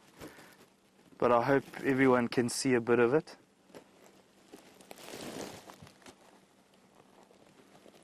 There we go, you can see a bit of roughage there. Very similar texture to elephant.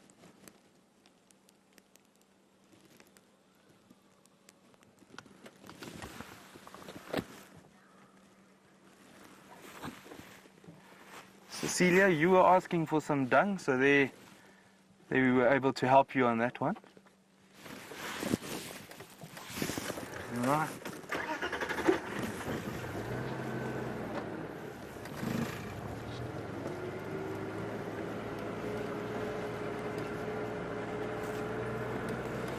Folks, what I'm going to try and do, I want to try and head to an area where we can have a bit of a look at the sun setting. We've got about 10 or 15 minutes left of sun. We'll try and find a nice ridge or something to sit on and just enjoy the last bit of rays as it closes another beautiful day in Africa.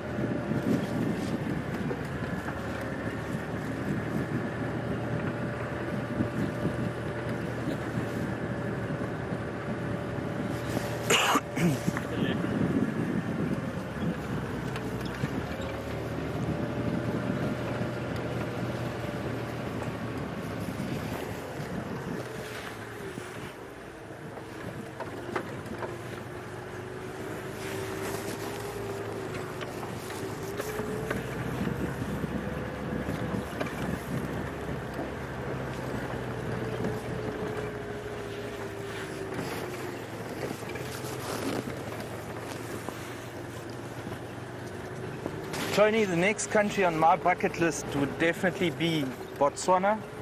Go up to the Okavango Delta, do a little bit of a different safari to the safaris that we have in the Kruger National Park area. More waterborne, be on mokoros, be on boats, and just enjoy the water and seeing a bit of different game. Animals like lechwe and apparently big elephant pools around that area as well. So pretty excited and getting the plans going to go and look at those areas.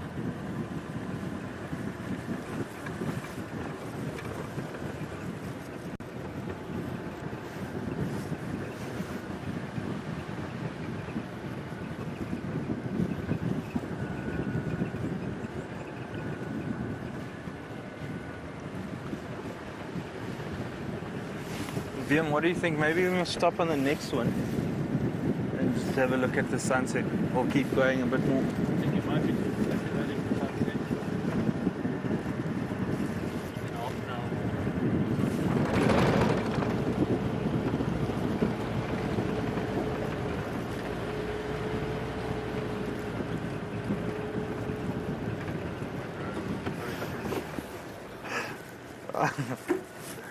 Folks, you can keep the questions rolling on Safari Live, hashtag Safari Live.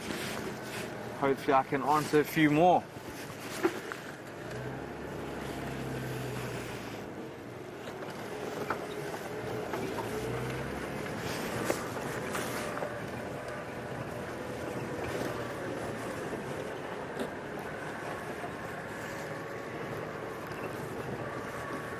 Monique, you were asking about medicinal plants that we could use. Well, the bush is like a pharmacy. There's a bit of everything. Each plant will almost have something that you can use. From oil to rub your back if you've got backache, to something that helps to relieve a headache. And then even toilet paper. This is a African weeping wattle. It's got very nice soft leaves that you can ply together in how many plies you would like and use as a toilet paper if needs be, if you don't have the right stuff for the job. So yeah, this is one that's quick around here. A bit further forward, there's another one called a knob thorn. If you look closely, you'll see there are some knobs on the lower branches. That's where it gets its name from. And apparently, I can't say that I've used it before, but you grind those dried knobs out and sniff it. It helps with relieving headache.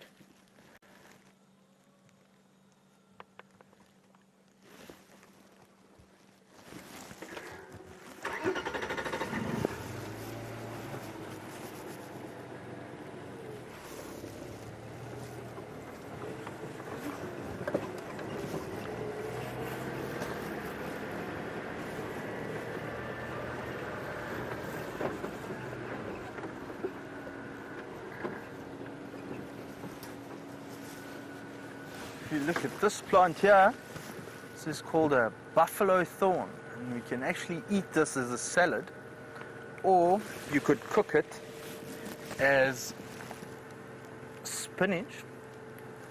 It's got a few African, or a couple of the local tribes have a fair bit of folklore around it. Vim, I don't know if you want to try a leaf. There you go.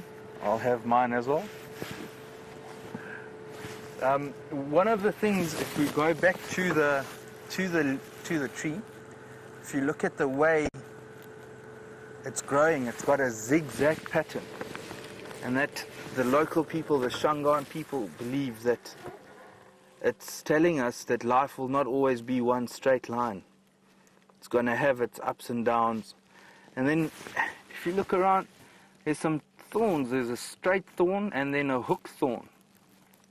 That tells us to look to the future and forget about the past and just carry on and kind of be positive and move forward with life. Liam, how's the salad? I'm not a big fan of salad. All right.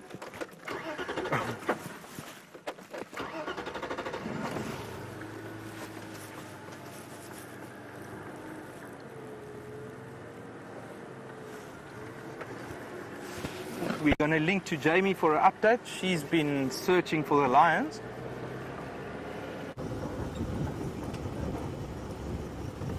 I'm busy searching for lions. I know that the lions are somewhere here.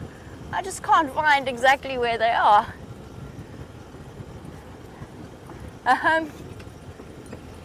Yeah, I thought I knew where they were, but I guess not. Still checking. Oh, there we go. Here we go. We can make our way in. Shanae, can I come join you there?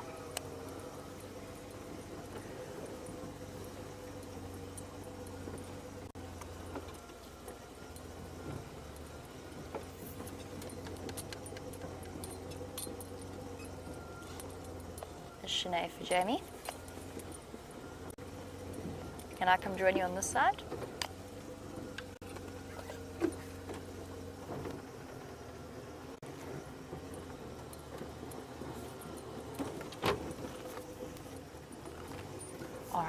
Let's make our way in and see the Matimba males for the first time in a considerable period of time.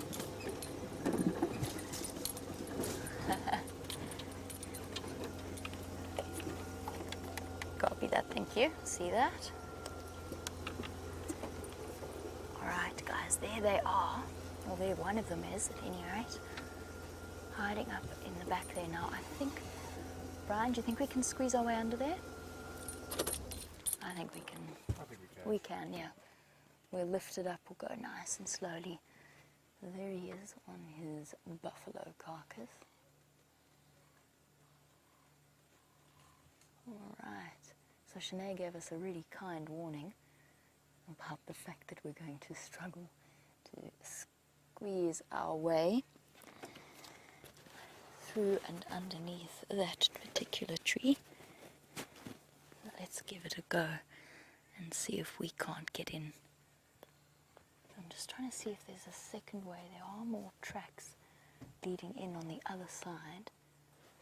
It's just a matter of trying to figure out which way around to go.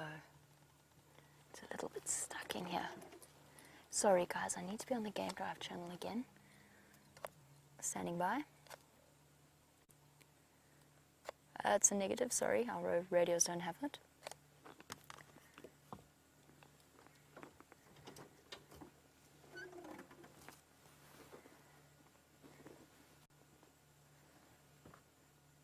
Okay. Let's try it. Should we go, Brian? Let's give it a go. We might need to just pop ourselves.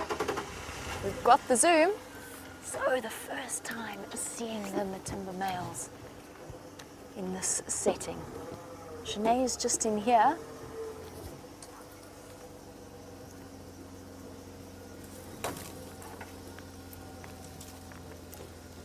Okay.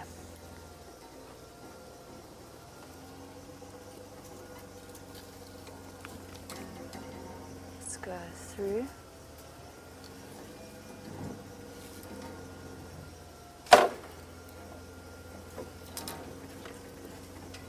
I don't want to hit Brian, so I'm going to try to catch this first.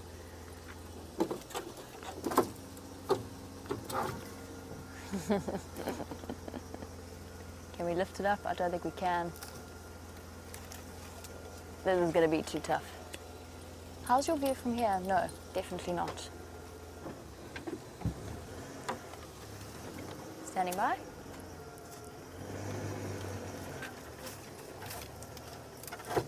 Here we go. Almost, but not quite. Okay, thank you. Should I say just try the other side, which is exactly what we're going to do.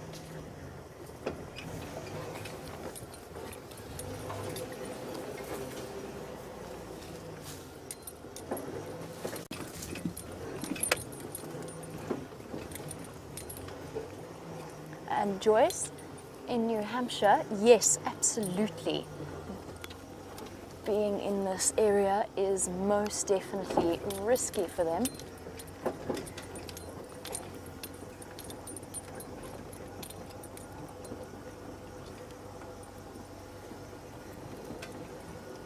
Okay, let me just go in slowly. Sorry, Joyce, I will fully answer your question in one moment. We try and sneak our way in here.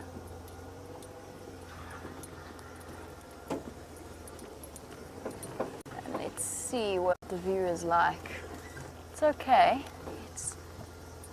I don't know where the second male is, so we'll stop here and we'll just have a look. Oh, hold on a moment. Just wait for the other vehicle to come through. Oh, there's this pungent smell of the buffalo carcass. All right, so my apologies to Joyce. I was in the process of answering your question. You wanted to know why they are here and if this doesn't place them in danger. And the answer is yes, it does. However, I think that with I don't know, it's a difficult one to decide. You might find that they are under pressure from the south and to the west. Maybe other coalitions of younger males. So the Matimba males are not all that young. I think they're somewhere around 11. So already reaching the end of their prime. I think it might just be that the Birmingham boys, with the enormous territory that they've claimed for themselves,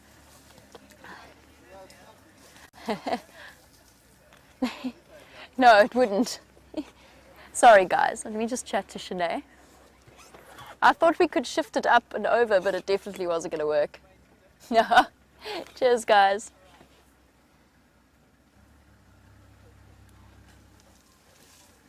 Alright, so I'll just let Shanae move out of the sighting. So guys, yes, it's an interesting change in lion dynamics. Now I think personally that the Birmingham boys have got such an enormous territory that the Matimbas have spotted almost not a black hole, but at least an opening where they can start slotting in and moving up. And maybe even the possibility that with one Birmingham down, the Birmingham Boy coalition is significantly weakened.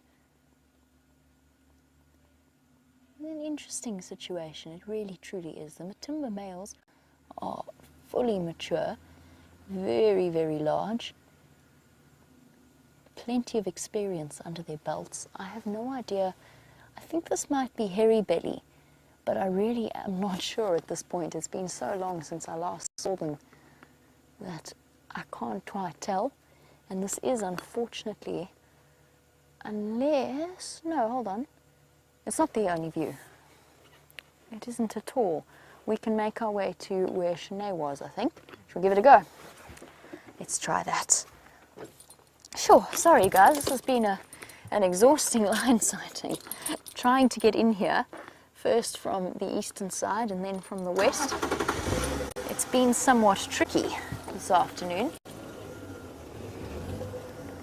So while we reposition, since we're down in the drainage line and don't have the most extraordinary view of the sky, let's have a look at FWs.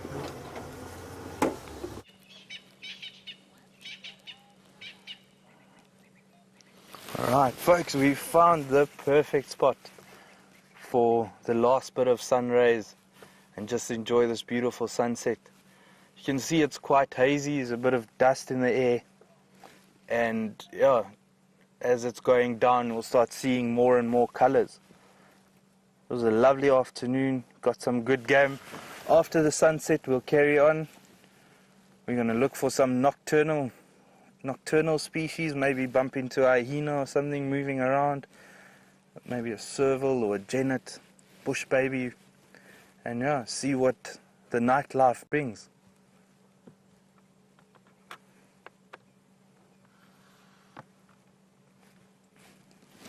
I think let's take 1 or 2 minutes, just enjoy a bit of silence in the bush, recap of the day, and then we'll carry on.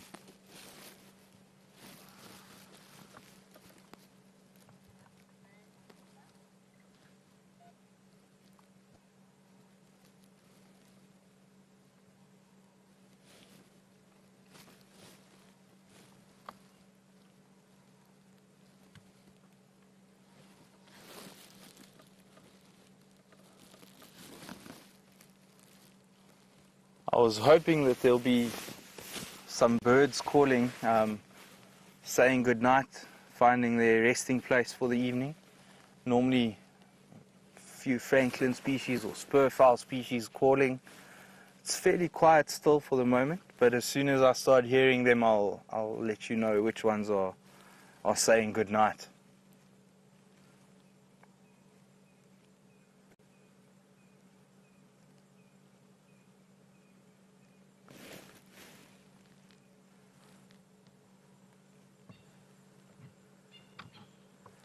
To our left there are a couple of franklins, sounds like crested franklin that are calling. Quite a sharp.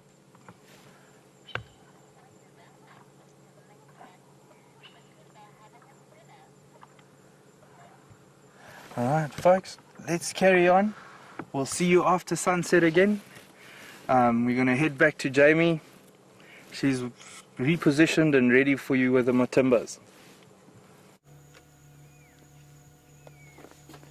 Here we go. We have got you a far better view of what is happening here.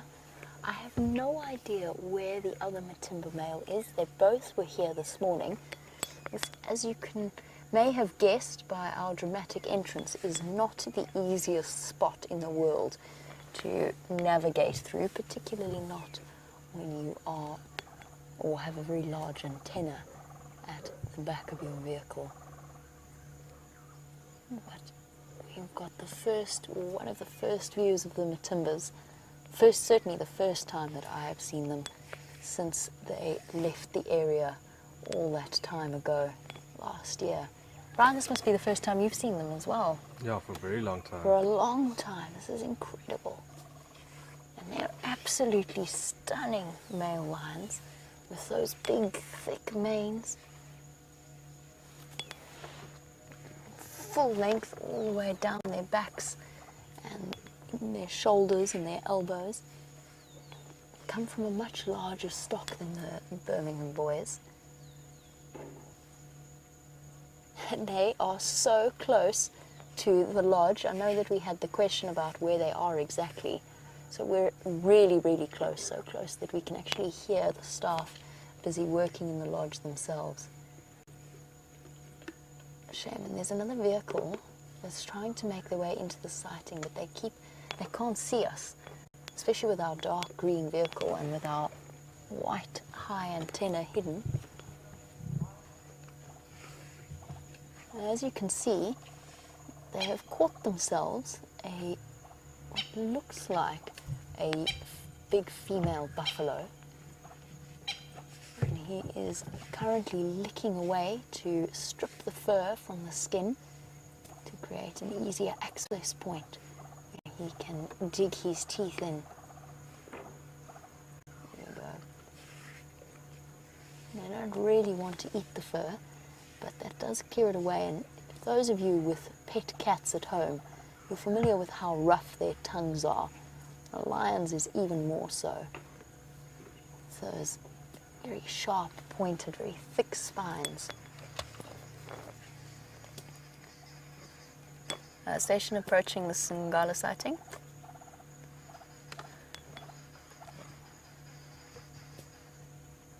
Here we go.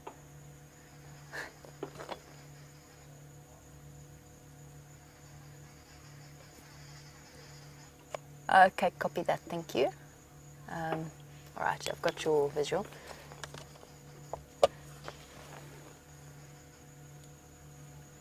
Okay guys, we're going to have to do some really serious repositioning here. This has become exceptionally tricky in terms of positioning and trying to make a plan in terms of fitting us all into the sighting. And my apologies for the slight confusion that's happening here and the slight amount of chaos as we all play a game of Tetris in a very, very dense area. Now, there is another vehicle that's already making its way in. However, we have nicked the best view for now, but we're going to stay here for a while. We'll enjoy the best of the sighting for a couple of minutes and then we'll move out so that others can move in. Now, we've got quite the history here to see this male, and many of you have only started watching in the last few months, so our joy at seeing them once again might seem a little bit strange, but these were the lions that were in control of Juma and Torchwood, the Nkuhuma Pride, the Styx Pride, the fathers of Junior and the Nkuhuma sub-adults, and many others. And it was only when the Birmingham boys moved in, and only because they had a massive number advantage, that they were able to, oh wow, look at those eyes, that they pushed the timber males out and further south towards Londolozi. So it is such a pleasure to see these animals once again, battle scarred and much, much larger.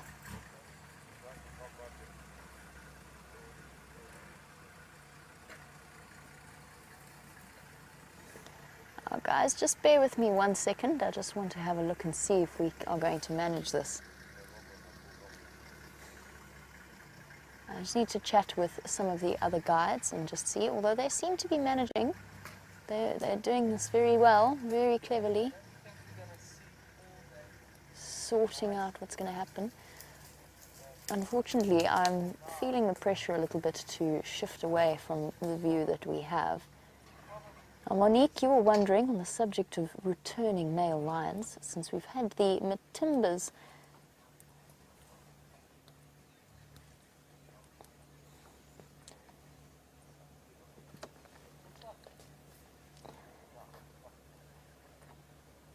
Sorry guys, I'm just listening to the organisation of this Tetris arrangement. So Monique, we've had the Matimbas return, and we've also had the surprise return of Junior, their adult son, who around sort of the end of last year was kicked out of his pride and went on his solo mission, as all male lions have to do eventually. You were wondering what would happen if he met up with the Matimbas now. Would they recognise him as their son? It's always one of those complex little issues of adulthood and survival. They don't want Junior around. Let's make this perfectly clear. Their natural instinct is to not tolerate Junior because, and I'll tell you why, because Junior's instinct would be to mate with whatever available female would be there, which would include his mother, his sisters, his cousins. So natural lion dynamics have evolved so that the fathers are less keen to have their sons around. How's it? How are you? Can you see from there? Sorry, we'll be here for another couple of minutes, then we'll pull out and you guys can shuffle around. Thank you.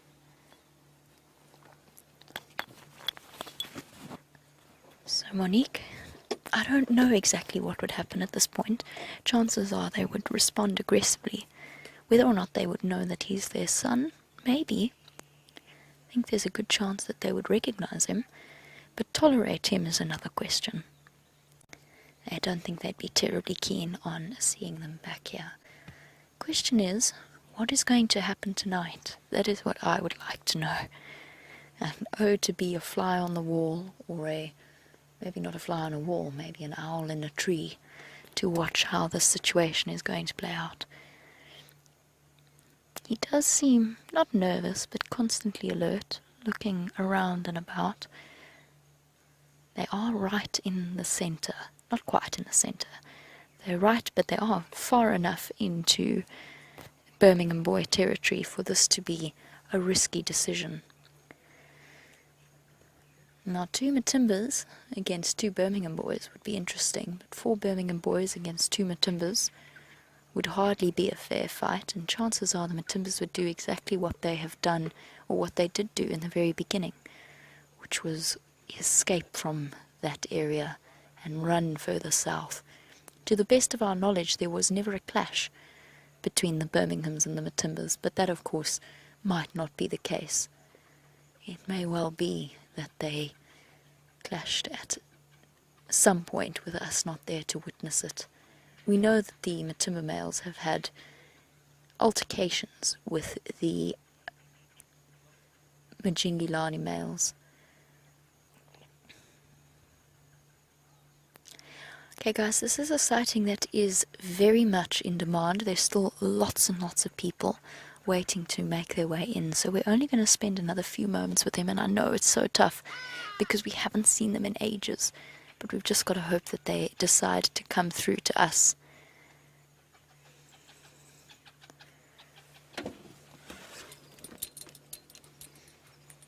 And if I'm not getting your questions through, please know I'm not ignoring you. We're just right in the middle of a drainage line, and I'm struggling, or at least our radios are struggling, to convey your messages through to us. But just a quick question for all of you. Which Matimba male is this? I thought it was hairy belly. That was my first instinct. I don't know where the other male is, but it is such a pleasure to see them out here.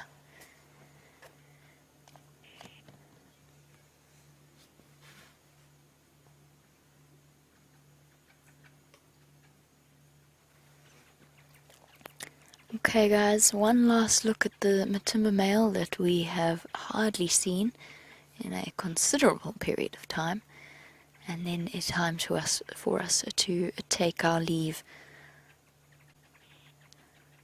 Now let us head out, leave them to their snack, and we will just have to wait and see what the morning brings, or at least what the night brings. But for those of you who watch the Arathusa Dam camera, this would be a very, very good evening. I'm going to send you across to FW, who's got a hippo out of water, and we're going to say goodbye to our Matimba male.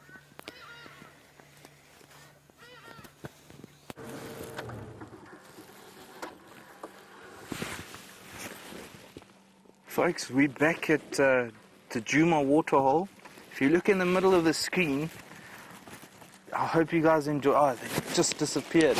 There's some dwarf mongoose. So you guys were with Jamie and having a good look at the biggest predator of Africa. Now we're looking at the smallest one in this area, the dwarf mongoose. Looks like they're not playing with us. They're hiding. If you look at those logs as we're panning out, they live in those logs, in hollow logs or in termite mounds. And right in front we've got a nice hippo out the water. He's decided to dinner. It's dinner time and he's going to start feeding. Also the buffalo that were around the water hole earlier has decided to start moving around again and feed.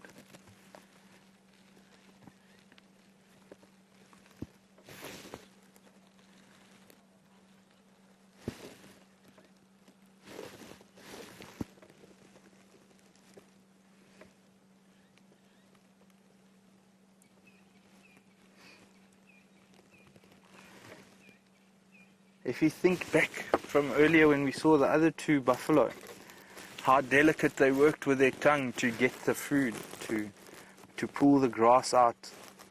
And then if you look at the hippo, how he just chomps away, trying to get every bit of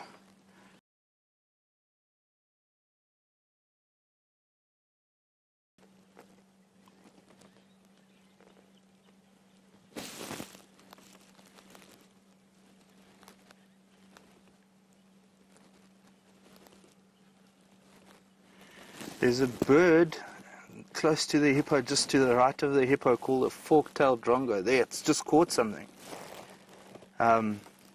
They'll follow these big animals around in the bush, and as they're disturbing insects, they'll just jump down and grab them.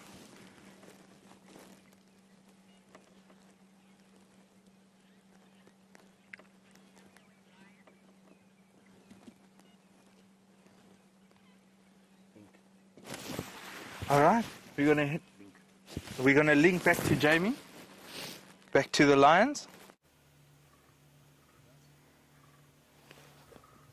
Oh, I can't keep you here for very long. We do have to leave right away, but I just had to bring you back for the arrival of the second Matimba male, who has got quite the considerable limp.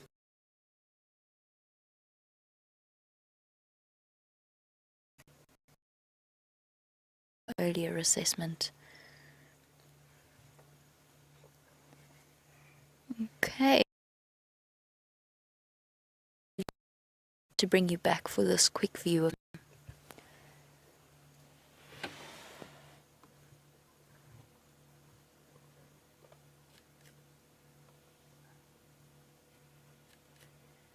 Okay. Time for us to go. While we do, oh, a little bit of aggression there. While we leave, I'm going to send you back across to FW.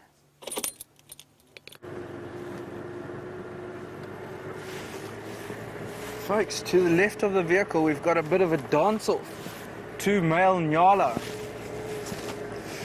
You look closely, they've got a bit of hair standing erect and a very funny posture, and trying to figure out who's the more dominant one of the two, the strongest one of the two, and see who's going to be the lucky guy to get the mating rights. Now animals will, especially the spiral horn animals, will do this quite often to avoid physical fighting, because as you know, out here, if you get injured, there's a very good chance you're going to become someone's meal. So these guys, before even touching each other, will often finish the fight without having any physical contact, just showing dominance by which one is the most impressive. Maybe it's something we can learn from if you think about brawls and stuff like that. The dance are more powerful than the sword. Yeah.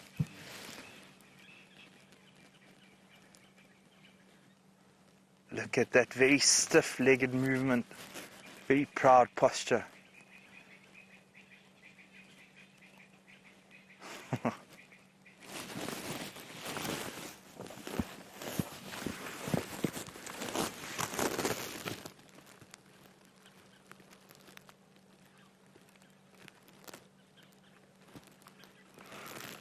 beautiful males.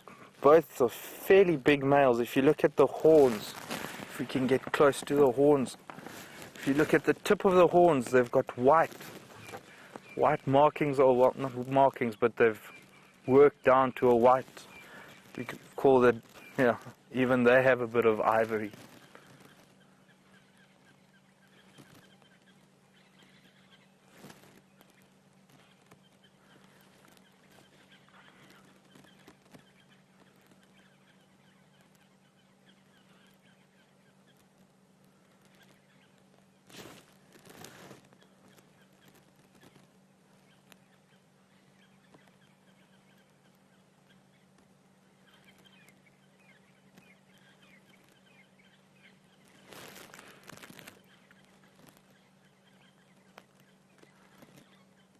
Folks, we're not going to stay with him for too long. The sun is basically gone, so it's time to start looking for the nighttime animals. We're going to leave these guys in peace and leave the lights off them, and yeah, let's carry on, see what else we can find as we carry on.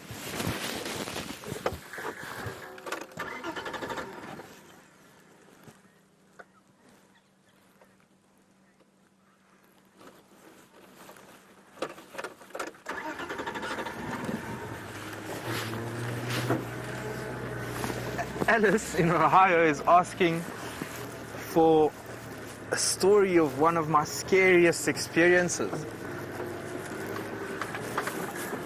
I would take that back to lion again as a rookie guide, still wet behind the ears.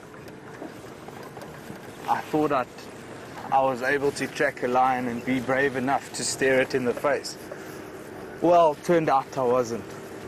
Got a bit of a hello, more a louder hello from the lion, and yeah, had to make my way out of the area quite quickly and just gather myself.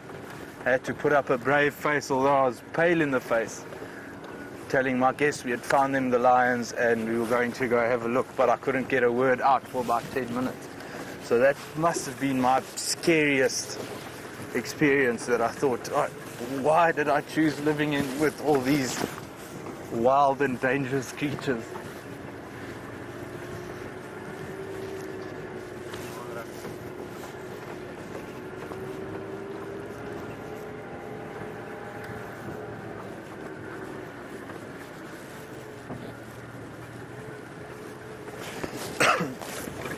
Gene, in North Carolina, I have not had the privilege to see any live births whilst working out in the bush. No, I'm lying. I've seen an impala give birth. Between drives, me and a colleague were driving around and stumbled upon this impala that was in a bit of discomfort. She was walking around looking for a place of good cover to give birth, and spend about 20 minutes to half an hour with her, basically from the legs just coming out through the whole process, and then eventually the first steps this baby impala took, and that was last year in November.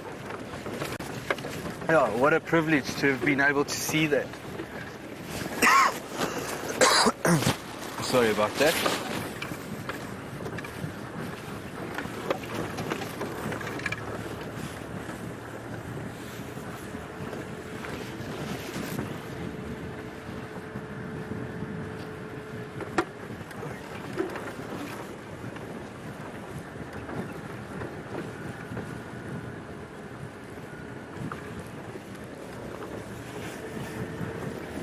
Aaron, you're asking about a roan antelope.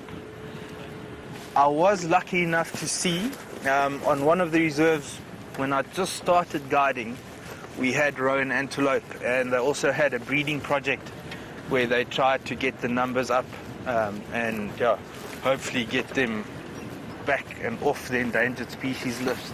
So beautiful antelope, massive antelopes, very big stocky animals. Beautiful.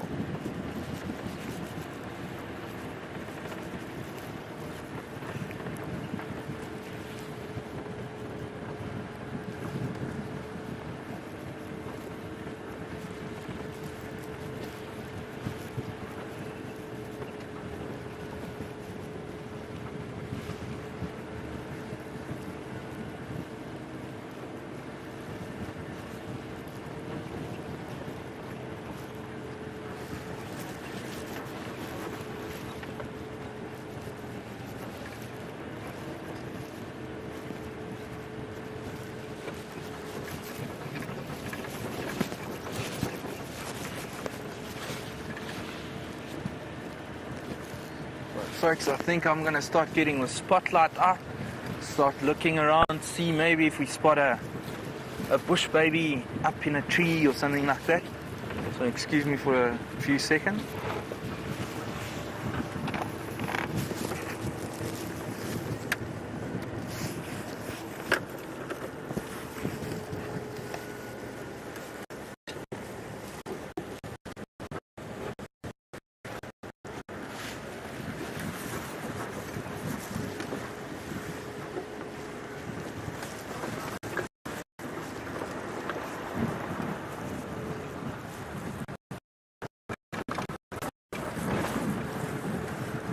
We're going to link back to Jamie.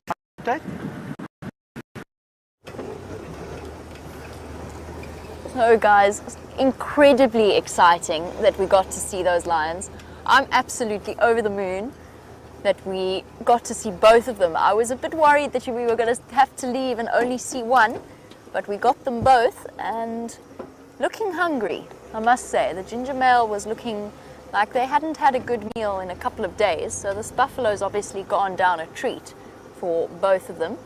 The ginger male's still limping, as he was a year ago when we last saw him. He's got a chronic injury on one of his paws that has just never healed up. And some say it was a snake bite, some say it was a thorn, some say it was an injury in a fight. It's one of those, depending upon who you ask.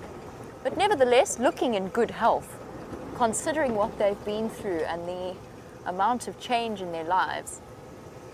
But I do wonder why they're up here, because from what I understand, some of the breakaway pride from the Tsalalas have had Matimba cubs or suspected Matimba cubs. They were seen mating with some of the Tsalala breakaway pride and with the tailless lioness as well.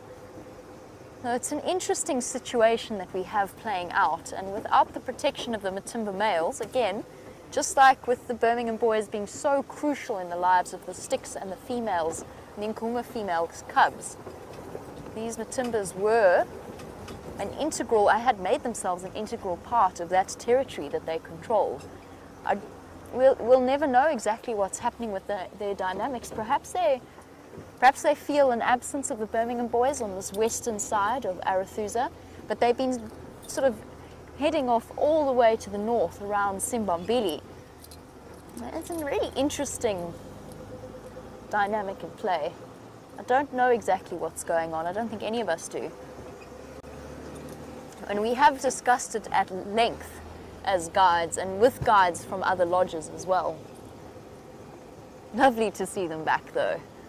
I have to be honest, I didn't really think that we would have another chance to put them on screen.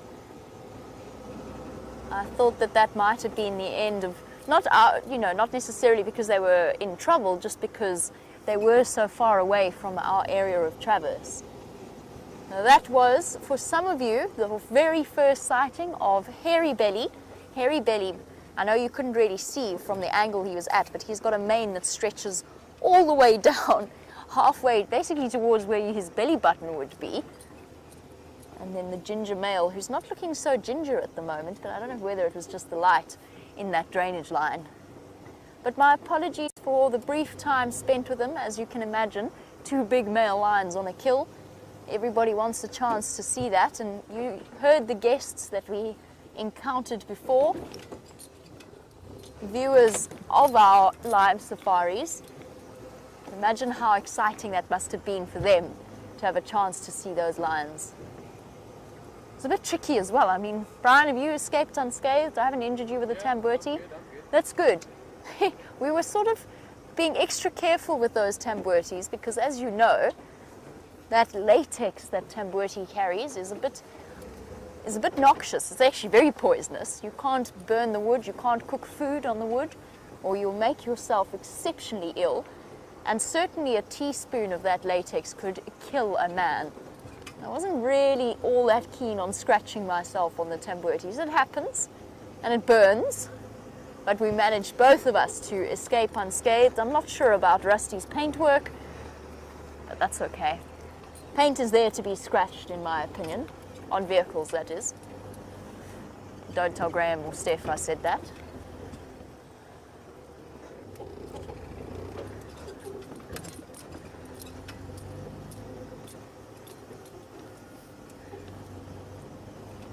And Jesse, you were wondering, while we were with that lion, it was busy licking underneath the buffalo's chin and licking the fur. And you were wondering why it was that the lion was doing that.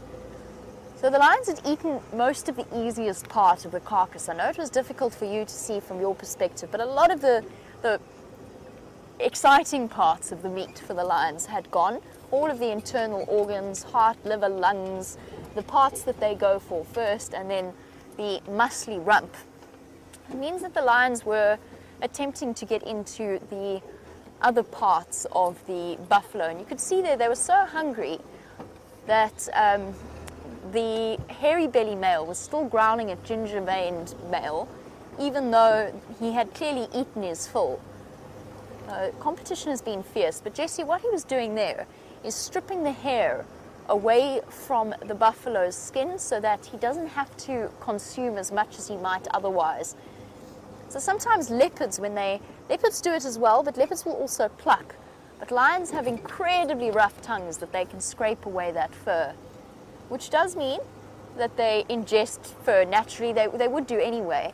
And when they first get to a carcass, when they first make a kill, often you'll find that they're so ravenous that they don't even bother with that stage. But now, with a buffalo in hand, so to speak, they can afford the time to just sit and lick away at it. Birmingham boys, just to give you a rough idea, I don't know where two of them are. I know that the other two are on First Rock in Torchwood. We're on Arethusa. Juma is straight in front of us, so to the east of us, and Torchwood is on the other side of Juma. And if I had to guess at a distance in a straight line, I would say that they are probably around, let me just try work this out quickly as accurately as possible. 7, maybe 8 kilometers away from the Matimba males. Now the Matimba males, I would guess, are going to be very, very quiet. None of those deep, full-bellied roars that the Birmingham boys are currently offering us every single night.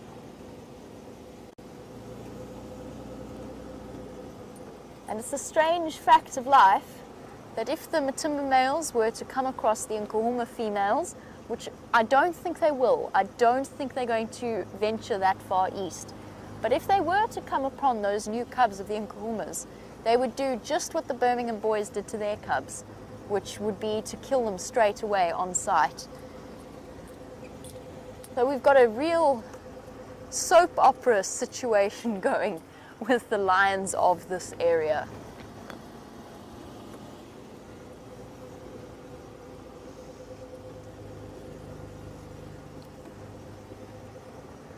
Now, Joan, you were wondering on that subject of the new cubs, where they are in relation to the Matimba males.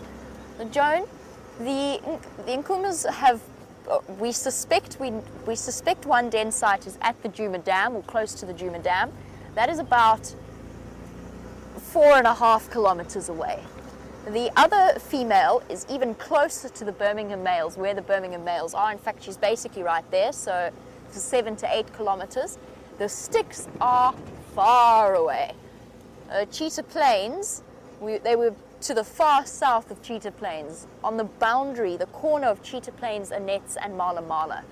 That's where the Styx females were last with their cubs. So they've got an even greater distance than the Nkuhumas. My suspicion would be that the Matimbas are going to stay well away from venturing that far east. But, as with anything, the lions don't read the textbook, and they certainly don't bother to listen to our conjecture. It just remains for us to find out what happens tomorrow morning. One of those mysteries of the night. But those of you who are avid viewers of the dam cameras, I would definitely keep an eye on them.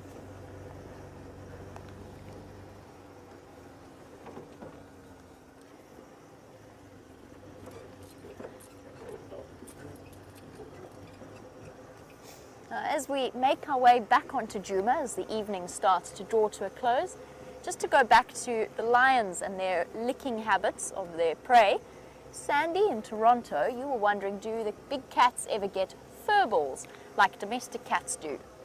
Yes, they do.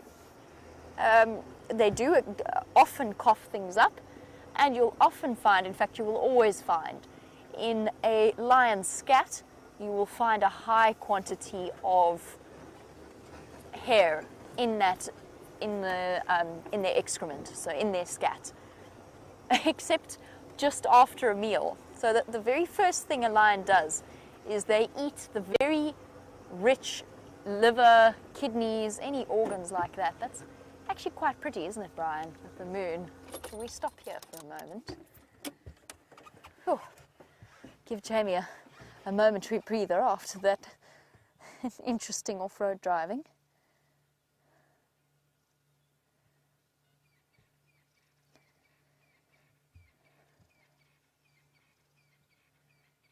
The waxing crescent moon, hanging in the sky like a sliver of silver.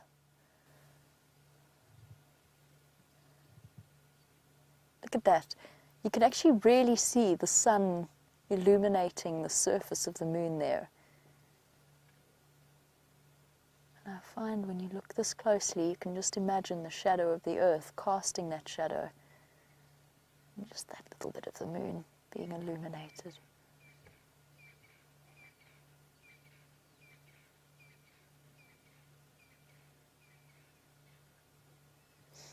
Like the Cheshire Cat grin in Alice in Wonderland.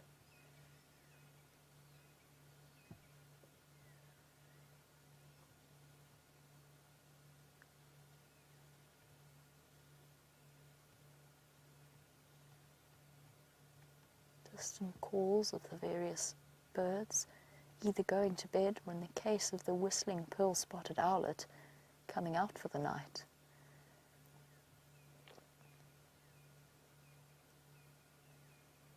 Beautiful. Something about the silhouette of dead trees that is always particularly striking. Now, having gone from talking about lion scat to that incredible view, we're going to go from that incredible view back to talking about lion scat, because I hadn't quite finished my thought process there, so my apologies for the abrupt change in conversation topics. However, I was just going to say that the very first defecation that happens after a lion has started to eat a fresh kill, after they've eaten the rich organs and the kidneys and the liver and so on, the first thing that happens to those lions is they tend to get diarrhea. And Brian and myself had a very fortunate escape from a fate that is not quite worse than death. That would be an exaggeration, but it does fall pretty far up the that's absolutely revolting scale. And that was, we just missed. I'm busy blithely looking around for the lions, trying to get into the sighting, and we very nearly drove through a fresh pat of Matimba male lion diarrhea. And Brian, I don't know about you, but I'm most relieved.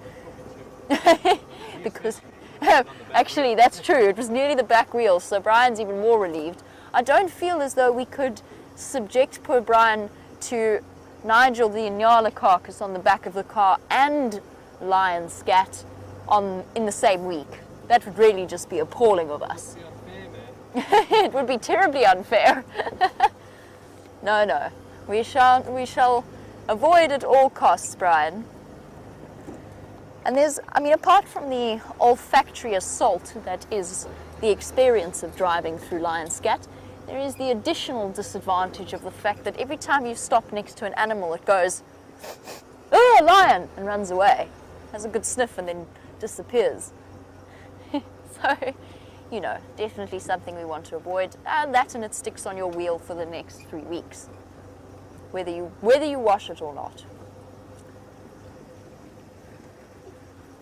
Moving away from things scatological, we're now heading into the evening, and we started off our afternoon by answering a question about the best time of year to see the rare animals. And this is one of my favorite times to drive around in winter. It is my favorite time in winter to drive around, actually, because it's just filled with the excitement of knowing that your chances of spotting a rare and nocturnal beast are much, much higher than they might otherwise be. So Dylan, this is definitely the best time to be out looking for something like, let's say, a porcupine or a civet. Bush babies is pretty much all year round. But maybe an aardvark, maybe. I'm hoping that you'll all be with me when I get to break my aardvark absence.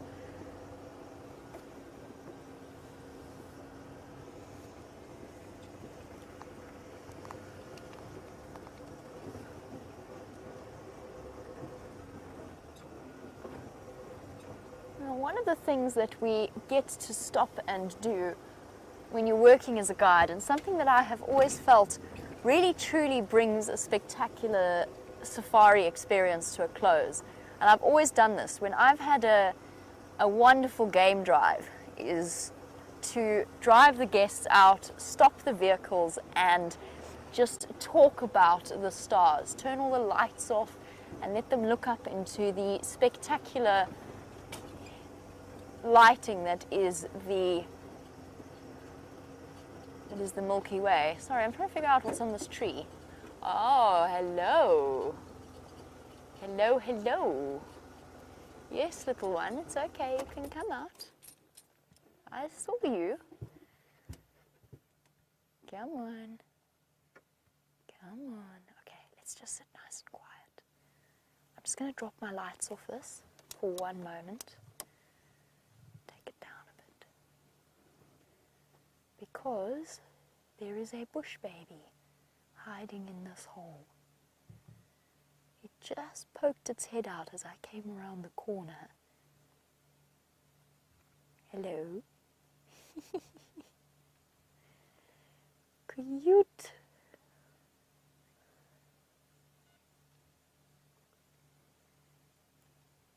Okay, that doesn't get better than this. How is that for a view of the smallest... Oh, no, I'm not ready to get out of bed just yet. That's exactly what I looked like this morning when I got up and then realized it was my morning off. That was my head emerging from the blankets and then going back underneath them. How cool was that?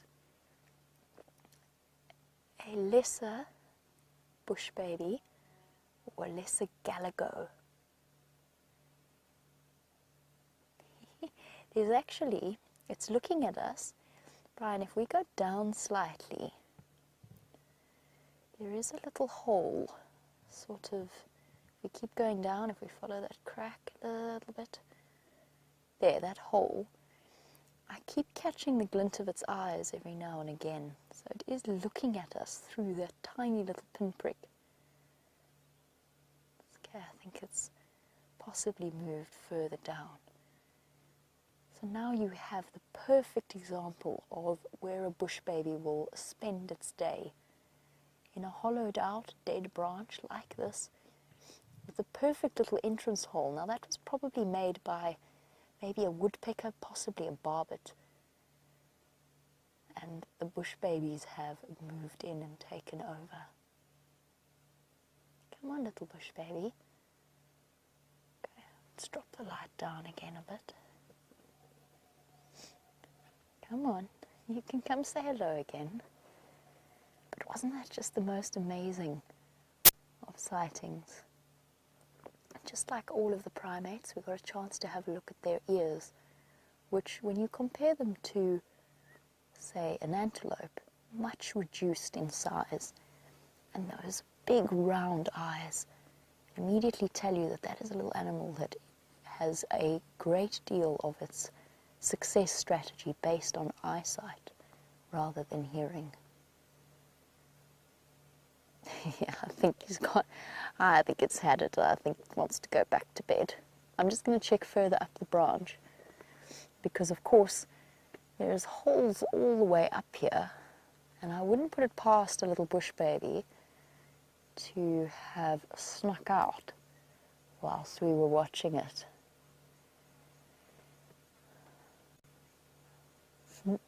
And B. Wilson, you've just said how sweet, what a wonderful bush baby sighting. Agreed, and I haven't quite given up on it just yet. Just want to sit for a moment longer. I'm actually going to turn my spotlight off and turn my side light on, so it's a bit of a gentler light. And let us see if our bush baby comes back.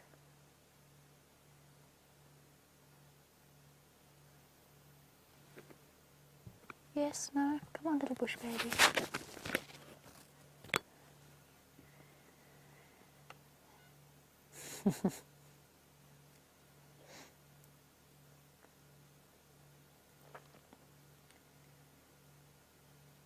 Well, that's really nice to know that this nest site is here, because we'll be able to come and visit it night after night to investigate if they're around here.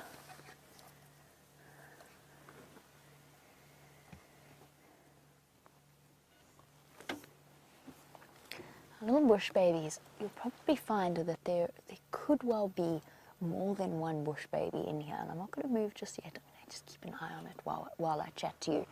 But basically, they can reach densities, recorded densities of up to 500 per square kilometre in these sorts of areas, maybe more towards Miombo woodland. I think probably the average in this area would be much, much less than 500 per square kilometre. But that is what research has shown. What they'll often do is they'll sleep in family groups, and there'll be one, sometimes even two males within those family groups themselves. So James Richards, you were wondering about how bush babies settle territorial disputes. The truth is, whilst they have home ranges that they like to hang out in, they know well, and that is part of their area, and they return to nest sites that are theirs. The truth is that they actually don't. We always talk about them marking their territory. They're actually not that aggressive about protecting their territory. So the recorded, hello, there we go. It's okay, it's okay. It's all right. Don't be scared.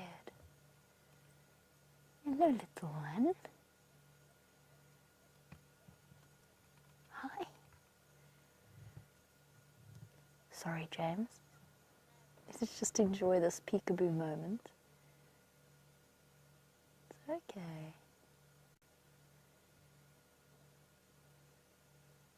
Gotta be careful, little bush baby, because I can hear a Verreaux's eagle owl somewhere out there in the distance.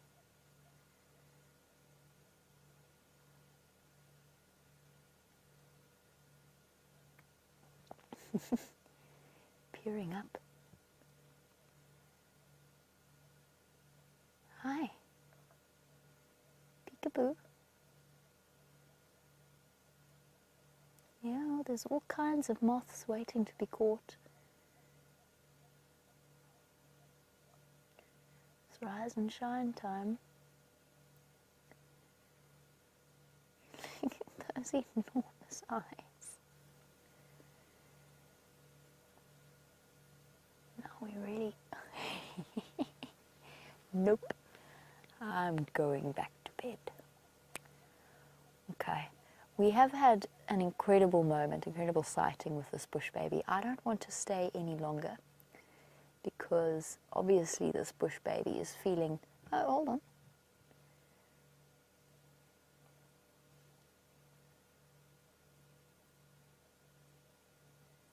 Let's see how it behaves.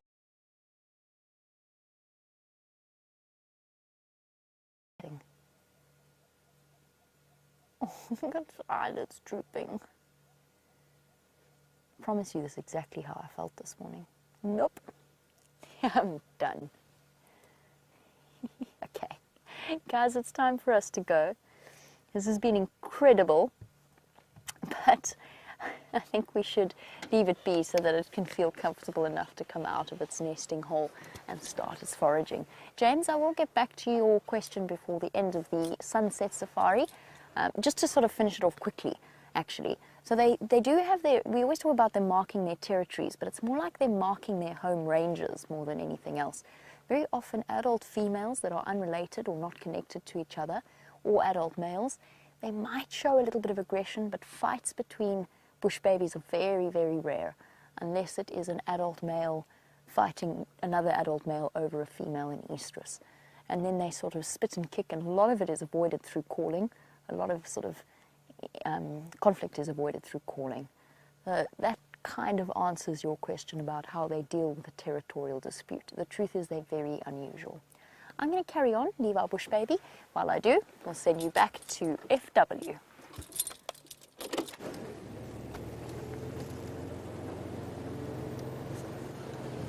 Ladies and gents, we've been driving around looking for the nighttime creatures. They've been hiding fairly well. The one thing I did pick up while we were driving now, we are where we started this afternoon. So we've done a complete circle, and over our tracks a nighttime creature has walked. Unfortunately, the tracks aren't too easy to see now, but we've had a civet that walked over our tracks, so at least we know there is a bit of activity around.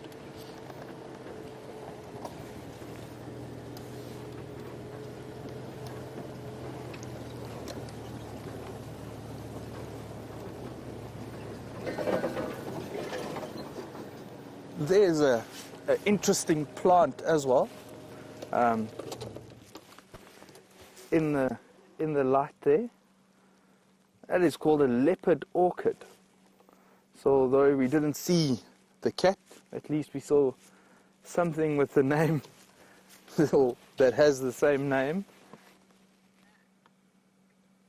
So yeah. And I've also been told that you could chew the shoots of the leopard orchid as a aphrodisiac. Never tried it before, but yeah. Sorry.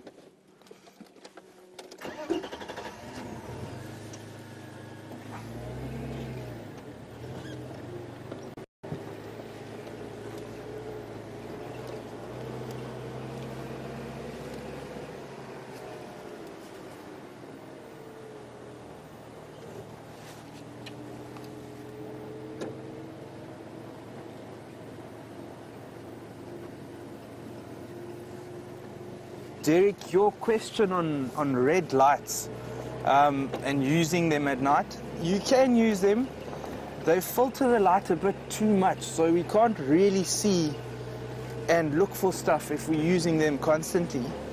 I know some places do use them, and in the case of if you're desperate for a daytime animal that you haven't seen and it's maybe your last evening on safari, then you might try something like that. But it's for long-term use, we're going to miss too much and not see the bush babies and all the other things that might be hiding a bit further away. So the white light just helps us to find the animals and see a bit better.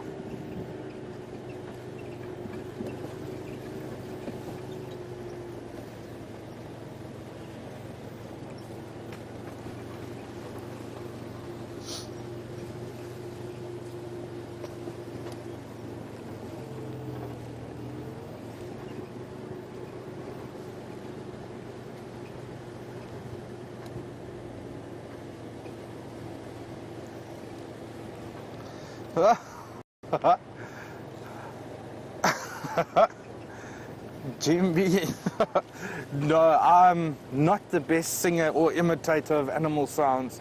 Probably the best I could do would be a buffalo's low grunt. The quickest one I can think of now. And growing up on a farm, I heard a similar call from a young age, so it's kind of engraved in me. They sound very similar to cows calling. So yeah, let's see how it goes.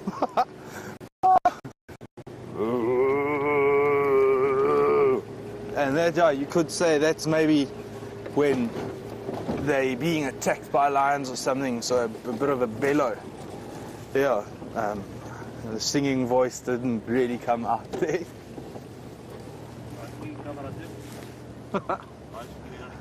Okay.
Papa Young, you asking what my opinion is on zebra. Is it white with black stripes or black with white stripes? I think it is what it is, so each zebra can decide what it wants to be. But apparently, if you cut the hair off, it's actually got a grey coat.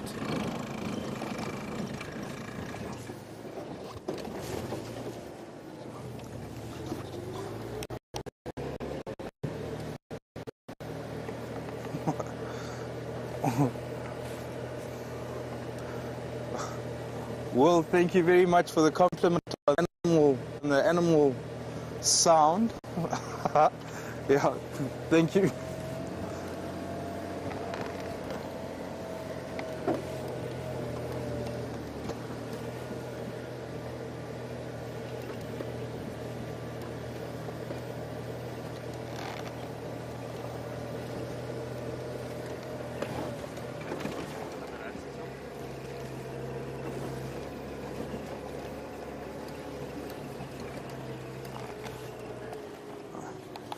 Just past a herd of elephant, they're just to the left of the vehicle.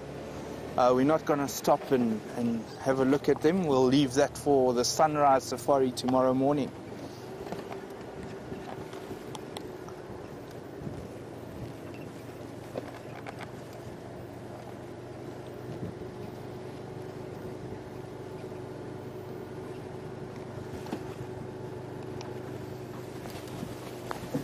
Ladies and gents, thank you very much for an awesome afternoon.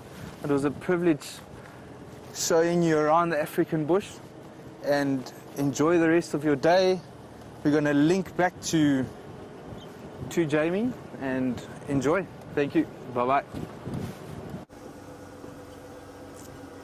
Oh, I'm sure that FW is feeling much like I felt after my first drive on these live safaris, which was a sort of relief combined with a vague panic as to what actually happened. I said that I couldn't remember what I said. We'll see if FW, I'm sure he's in need of a very stiff Coca-Cola when he gets back to camp, when he heads back. But I'm sure that you all welcomed him as warmly as anything. Oh my word, I feel like I've been doing a lot of dodging trees this afternoon. But there we go, scooted around. Now what I was saying, or what I was talking about, was actually going to answer Aaron in New Zealand's question about whether or not as a guide one ever studies astronomy. And I started launching into a description of what I always do with a group of guests after an enjoyable game drive. And Aaron, it's always up to each and every single individual guide how far they take different fields of study. But every guide, when they first do their training, is given a sort of a rudimentary grasp of basic astronomy. So the kind of facts like Alpha Centauri being the closest star to our solar system, and so on and so forth. How to find south. That's okay, little scrub hair. That's a terrible place to stop and eat your grass. Sorry, Brian. I didn't mean to do that, actually. I meant to turn the brights off, not the headlights. There we go. A scrub hair, everybody. Enjoying a quick snack. Okay. Similar, the colour of the eye looks to the bush baby. That light coloured eye, almost reddish in colour. That's the way that the scrub hair eyes reflect. Just dropping the lights down a little bit. I don't want to shine right on it. So there we go. Got a slightly different close-up. Not that it seems terribly concerned by our presence. And this one's got a floppy ear. A floppy left ear. The only one of the lagomorph family that we have in this particular area is scrub hair.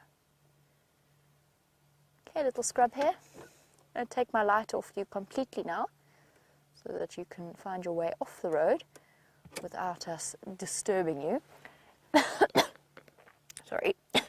Took a deep breath of my own. Sorry about that.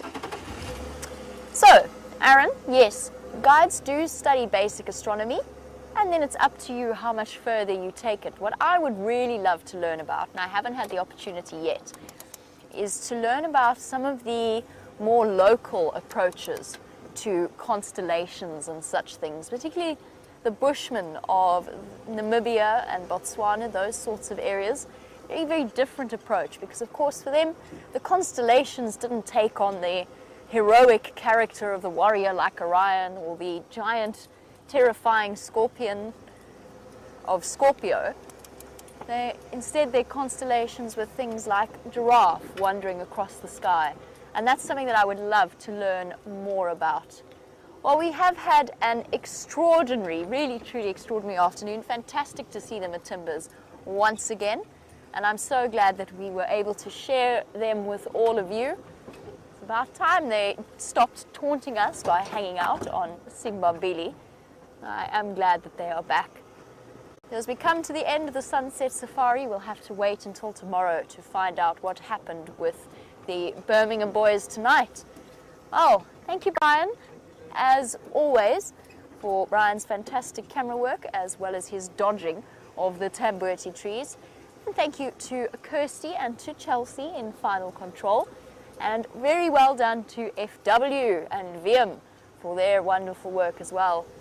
But most importantly, thank you as always to all of you across the globe. I hope that you have a wonderful day, or that you sleep well, depending on where you happen to be. And we'll catch you tomorrow for the sunrise safari. Bye-bye.